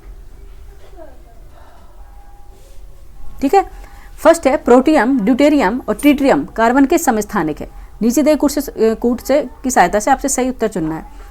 ठीक है, समान जो परमाणु क्रमांक जिनके होते हैं किंतु अलग परमाणु द्रव्यमान वाले परमाणुओं को समस्थानिक या आइसोटॉप कहते हैं, बिल्कुल सही है। ठीक है, लेकिन इसमें सेकेंड स्टेटमेंट में क्या दे दिया, प्रोटियम, ड्यूटेरियम और ट्रिटियम कार्बन के समस्थानिक गलत है, ये कार्बन के समस्थानिक नहीं है। किसके समस्थानिक हो जाएंगे? किसके समस्थानिक हो जाएंगे? ये हाइड्रोजन के हैं। ठीक है, ये हाइड्रोजन के समस्थानिक, इसलिए ये गलत हो जाएगा। आंसर हमारा निकल के आएगा, केवल फर्स्ट स्टेटमेंट सही है तो ऑप्शन बी राइट आंसर हो जाएगा। ठीक है, ऑप्शन बी इसका राइट आंसर हो जाएगा। ठीक है, कार्बन के अगर समस्थानिक निकालने हैं तो कार्बन 12 है। ठीक है, कार्बन 12 है, कार्बन 13 है एंड कार्बन 14 भी है। ठीक है, ये इसके समस्थानिक है। ठीक है, ऑप्शन बी इसका राइट आंसर है। नेक्स्ट चलेंगे, क्वेश्चन नंबर है 67। सूची फर्स्ट को सूची सेकंड से सम्मिलित करना है, सूचियों के नीचे दिए कूट का प्रयोग कर आपको आंसर देना है। सूची फर्स्ट है संविधान सभा की समितियां हैं और समितियों के अध्यक्ष कब रहे हैं कौन, ये आपको बताना है। ठीक है, संघीय संविधान समिति है, प्रक्रिया नियम समिति है, प्रारूप समिति है, मौलिक अधिकार उप समिति है। इसको आइए मिला लेते हैं, उसके बाद ये आंसर निकलेगा क्वेश्चन नंबर 67 का। ठीक है, आइए मिला लेते हैं तभी निकलेगा। ठीक है, संघ संविधान समिति थी, इसके अध्यक्ष कौन थे? जवाहरलाल नेहरू जी थे। ठीक है, इसको हम मिला लेते हैं पीटी जवाहरलाल नेहरू से और यहाँ पे लिख देते हैं 4। और प्रक्रिया नियम समिति है जो, ठीक है, प्रक्रिया नियम समिति, इसके अध्यक्ष थे डॉक्टर राजेंद्र प्रसाद। ठीक है, कौन से थे? डॉक्टर राजेंद्र प्रसाद। और इसको मिला लेते हैं फर्स्ट से, यहाँ पे हम पहले लिख लेते हैं। प्रारूप समिति सभी बच्चे जानते हैं, बच्चे भी बता दें, डॉक्टर भीमराव अम्बेडकर हैं। इसको मिला लेते हैं हम इससे ही सीधे सीधे, और ये सीधे सीधे सुमेलित है। और मौलिक अधिकार थे जो उप समिति थी, ये है जेबी कृपलानी। ठीक है, ये 4132 ऑप्शन डी इसका राइट आंसर हो जाएगा। ठीक है, ऑप्शन डी इसका राइट आंसर हो जाएगा। ठीक है, 67 का क्या हो जाएगा? डी। याद रखना है, संघ संविधान समिति जवाहरलाल नेहरू अध्यक्ष थे, प्रक्रिया नियम समिति डॉक्टर राजेंद्र प्रसाद अध्यक्ष थे, प्रारूप समिति के डॉक्टर भीमराव अम्बेडकर, ठीक है, ड्राफ्टर कमेटी जिसे बोलते हैं, और मौलिक अधिकार जो उप समिति थे, फंडामेंटल राइट्स की जो उप समिति थी, ये जेबी कृपलानी थे। ठीक है, नेक्स्ट चलेंगे, क्वेश्चन नंबर है 68। अर्थवॉर्म के बारे में है। केंचुए के संदर्भ में निम्नलिखित में से कौन से कथन सही है आपको बताना है। फर्स्ट है केंचुआ मिट्टी की उर्वरता को बढ़ाते हैं और किसानों के मित्र के रूप में जाने जाते हैं। सेकंड बताया केंचुए के 2 जोड़ी हृदय होते हैं, ये गलत है। ठीक है, ये स्टेटमेंट सही है, केंचुए मिट्टी की उर्वरता को बढ़ाते हैं और केंचुए में 2 जोड़ी हृदय होते हैं, ये गलत है। ठीक है, ठीक है, केंचुए में 2 जोड़ी नहीं बल्कि 5 जोड़ी हृदय होते हैं। ठीक है, बाप रे, 5 जोड़ी हृदय होते हैं। ठीक है, जोड़ी में है तो कितना हो गया? 10। कितने हो गए? 10। अब इसके हम दूसरे उसमें चलते हैं, पूरा आधा क्वेश्चन उधर है, इसको देख लेते हैं, फिर बस समापन पे ही बढ़ रहे हैं, अपने एंडिंग की ओर जा रहे हैं बस। ठीक है, पेशेंस थोड़ा बना के रखना आप लोगों को, 4-5 क्वेश्चन ही बाकी हैं।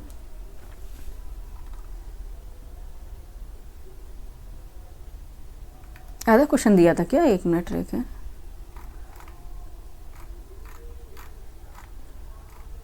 1 मिनट 68, 1 मिनट बच्चे, हाँ सही है, नीचे दिए कूट की सहायता से उत्तर आपको चुनना है।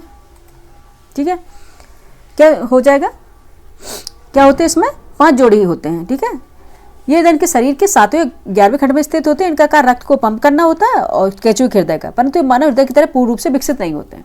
तो आंसर निकल के क्या हो जाएगा हमारा, बी निकल के आएगा। केवल एक ही सही था, ऑप्शन बी राइट आंसर हो जाएगा।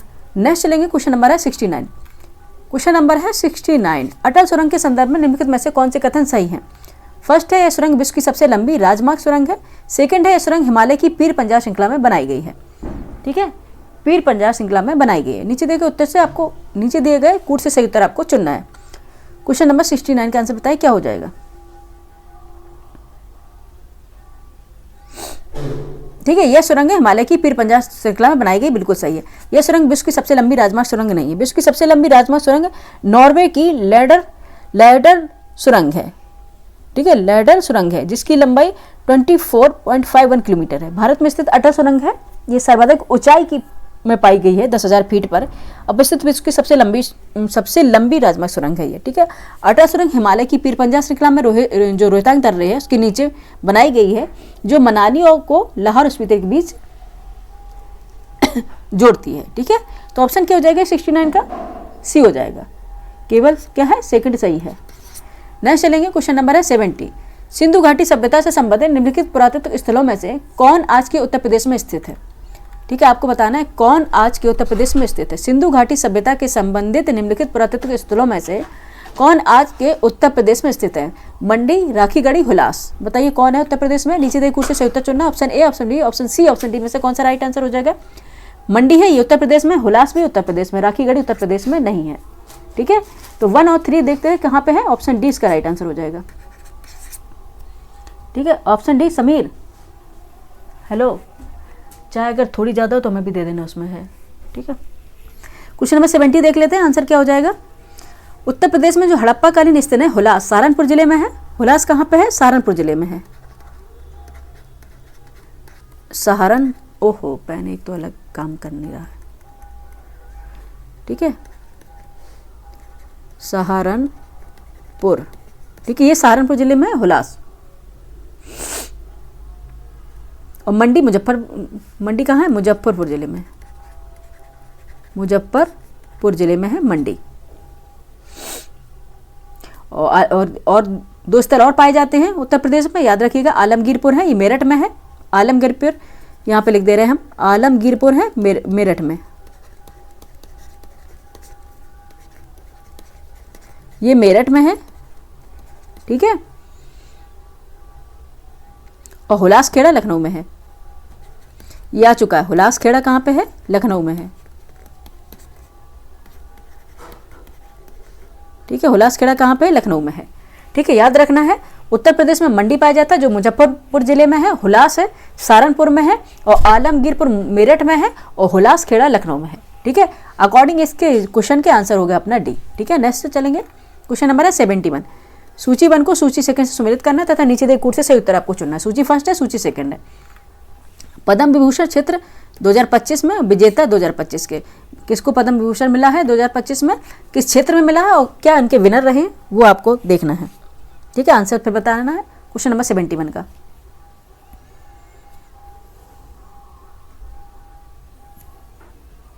ठीक है, आइए देख लेते हैं। व्यापार उद्योग में के जो विनर रहे थे क्षेत्र से, श्री ओसामू सुजुकी। ठीक है, श्री ओसामू सुजुकी।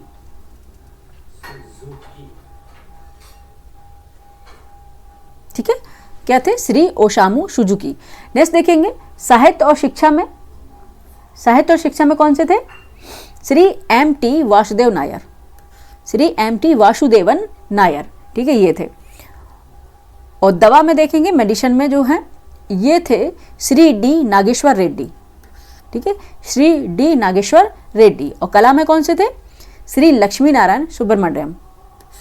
ठीक है, देखना है आंसर क्या निकल के आएगा, 2, 3, 4, 1, ऑप्शन ए राइट आंसर हो जाएगा। ठीक है, ऑप्शन ए 71 का ऑप्शन ए राइट आंसर हो जाएगा। ठीक है, एक बार रिवाइज कर लीजिए। व्यापार और उद्योग क्षेत्र में श्री ओसामू सुजुकी, साहित्य और शिक्षा के क्षेत्र में साहित्य और शिक्षा के क्षेत्र में श्री M.T. वासुदेवन नायर, दवा के क्षेत्र में श्री D. नागेश्वर रेड्डी, कला के क्षेत्र में श्री लक्ष्मी नारायण सुब्रमण्यम। ठीक है, ऑप्शन ए राइट आंसर हो गया। नेक्स्ट चलेंगे, क्वेश्चन नंबर है 72। निम्नलिखित में से कौन सी घटनाएं वर्ष 1911 ठीक है 1911 में घटित हुई हैं? फर्स्ट है बंगाल का विभाजन रद्द करना, सेकंड है राजधानी का कलकत्ता से दिल्ली परिवर्तन करना। ये दोनों ही घटनाएं हुई थी इस काल में 1911 में। नेक्स्ट देखेंगे, नेक्स्ट उन्होंने बताया है कि थर्ड में बताया इन्होंने कांग्रेस तथा मुस्लिम लीग के बीच लखनऊ समझौता। ये तो 1916 में हुआ था। कब हुआ था? 1916 में हुआ था। तो आंसर हमारा निकल के क्या, ये हमको तीन, जहाँ पे तीन तीन है इसको एलिमिनेट कर देते हैं। ऑप्शन सी राइट आंसर हो जाएगा। ठीक है, 72 का आंसर क्या हो जाएगा? Option C. 1911 में जो बंगाल विभाजन रद्द हुआ था और राजधानी जो कोलकाता से दिल्ली स्थानांतरित की गई थी, और लखनऊ समझौता तो 1916 में ही हुआ था। ठीक है, ऑप्शन सी राइट आंसर हो गया। नेक्स्ट चलेंगे, क्वेश्चन नंबर है 73। सूची फर्स्ट को सूची सेकंड से सम्मिलित करना है और सूचियों के नीचे दिए कूट का प्रयोग कर सही उत्तर चुनना है। सूची फर्स्ट है वित्त आयोग और सूची सेकंड में अध्यक्ष हैं, कौन इससे संबंधित है आइए देख लेते हैं। 11वां वित्त आयोग, 12वां वित्त आयोग, 13वां वित्त आयोग और 14वां वित्त आयोग है। जो 11वां वित्त आयोग है 1998 में आया था और इसके अध्यक्ष थे A.M. Khusro, A.M. Khusro, professor A.M. Khusro. ठीक है, ये थर्ड हो गया। ठीक है, एक यहाँ पे हम इसको मेंशन कर दे रहे हैं डेट 1998, क्योंकि ये भी पूछ सकते हैं, आयोग का मन है। ठीक है, और 12वां जो वित्त आयोग था ये आया था 2002 में। ठीक है, 2002 में 12वां वित्त आयोग आया था और इसके अध्यक्ष थे सी रंगराजन। इसके अध्यक्ष थे सी रंगराजन, डॉक्टर सी रंगराजन। हम इसको कर लेते हैं 3 और ये 1। और जो 13वां वित्त आयोग है ये 2007 में आया था और इसके जो अध्यक्ष थे डॉक्टर विजय एल केलकर, डॉक्टर विजय एल केलकर, ये 4 है। और 14वां जो वित्त आयोग है ये जो 2013 में आया है और इसके जो अध्यक्ष होंगे 14वें वित्त आयोग के डॉक्टर Y.V. रेड्डी। ठीक है, कौन से हैं? Doctor Y.V. रेड्डी। ये हो गया हमारा 23142, जो होगा वही हमारा आंसर होगा। नेक्स्ट देख लेते हैं, जो 15वां वित्त आयोग है 2017 में आया है और इसके अध्यक्ष थे N.K. सिंह और 16वां जो वित्त आयोग है 2023 में आया है और इसके अध्यक्ष है अरविंद पनगड़िया। ठीक है, तो आंसर क्या अपना निकल के आएगा? 3142, ऑप्शन सी इसका राइट आंसर हो जाएगा। ठीक है, 73 का आंसर क्या हो जाएगा? ऑप्शन सी राइट आंसर हो जाएगा। नेक्स्ट चलेंगे, क्वेश्चन नंबर है 74। निम्नलिखित में से कौन से कार्यक्रम यानी योजना राष्ट्रीय शिक्षा नीति 2020 के उद्देश्यों को पूरा करने में शामिल नहीं है? ना ही पे अंडरलाइन करेंगे, इसलिए जो ह्यूमन एरर होता है उससे बचने के लिए। फर्स्ट है उल्लास, दीक्षा, थर्ड है भारत निर्माण कार्यक्रम। नीचे दिए कुछ से उत्तर चुनना है आपको, option A, option B, option C, option D में से क्या राइट आंसर हो जाएगा? ठीक है, कौन सा जो उल्लास है ये भी शिक्षा नीति 2020 के तहत आया है और दीक्षा भी आया है, लेकिन भारत जो निर्माण कार्यक्रम है ये नहीं आया। ठीक है, भारत निर्माण कार्यक्रम है ये 2005 में लॉन्च किया गया था। ठीक है, 2005 में लॉन्च किया गया था और बाकी उल्लास और दीक्षा है ये 2020 के उद्देश्यों को पूरा करने में शामिल किए गए थे ये दोनों। ठीक है, तो आंसर अपना कौन सा निकल के आएगा? कौन सा शामिल नहीं है? ठीक है, थैंक यू। कौन सा शामिल नहीं है? केवल थर्ड शामिल नहीं है, ऑप्शन ए राइट आंसर हो जाएगा। 74 का आंसर क्या है? ए हो जाएगा। और आज का ये हमारा लास्ट क्वेश्चन है 75। ठीक है, 75 क्वेश्चन पार्ट ए में करेंगे और 75 ही क्वेश्चन पार्ट बी में करेंगे और 150 का ये पेपर है। क्वेश्चन नंबर 75 है, वैश्विक वित्तीय स्थिरता रिपोर्ट निम्नलिखित में से किनके द्वारा जारी की जाती है? फर्स्ट है अंतर्राष्ट्रीय मुद्रा कोष, सेकंड है विश्व आर्थिक मंच, थर्ड है विश्व बैंक। बताइए किसके द्वारा? नीचे दिए कुछ से सही उत्तर चुनना, option A, option B, option C, option D में से कौन सा राइट आंसर होगा? ठीक है, किसके द्वारा? अंतर्राष्ट्रीय मुद्रा कोष, IMF। ठीक है, इंटरनेशनल मॉनेटरी फंड। वैश्विक वित्तीय स्थिरता रिपोर्ट है ये अंतर्राष्ट्रीय मुद्रा कोष द्वारा जारी की जाती है। तो आंसर क्या हो जाएगा? ना तो वैश्विक आर्थिक मंच होगा ना विश्व बैंक होगा, और ये कन्फ्यूजन के लिए बनाए गए हैं। ऑप्शन बी राइट आंसर हो जाएगा। ठीक है, ऑप्शन बी राइट आंसर हो जाएगा 75 का। ठीक है, यहाँ पे हमारा जो पेपर 75 पार्ट ए कंप्लीट हुआ है और इसमें हमने 75 आपको क्वेश्चन कंप्लीट करा दिए हैं। पार्ट बी में भी हम 75 क्वेश्चन लेकर आएंगे और पीसीएस का पेपर जो हुआ था जिसे हम सॉल्व करा रहे हैं 150 का होता है, जो बच्चों ने दिया होगा पता ही होगा उनको।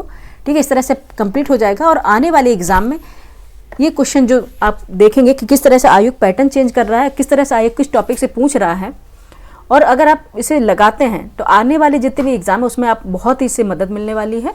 और तो लास्ट तक ही पूरे पेपर देखें, पूरा इसके सॉल्व करें और कितने आप कर पा रहे हैं। अगर आप पूरे क्वेश्चन बना ले रहे हैं तो आपकी तैयारी अच्छी है, अगर नहीं भी कर रहे हैं तो आप दोबारा से रिवीजन करिए। और अभी आपके लिए इतना टाइम है पीसीएस के लिए कि आप प्री क्वालिफाई कर सकते हैं। ठीक है, बताइएगा ये क्लास आपको कैसी लगी। थैंक यू फॉर वॉचिंग और रिवीजन करते रहिए। Next video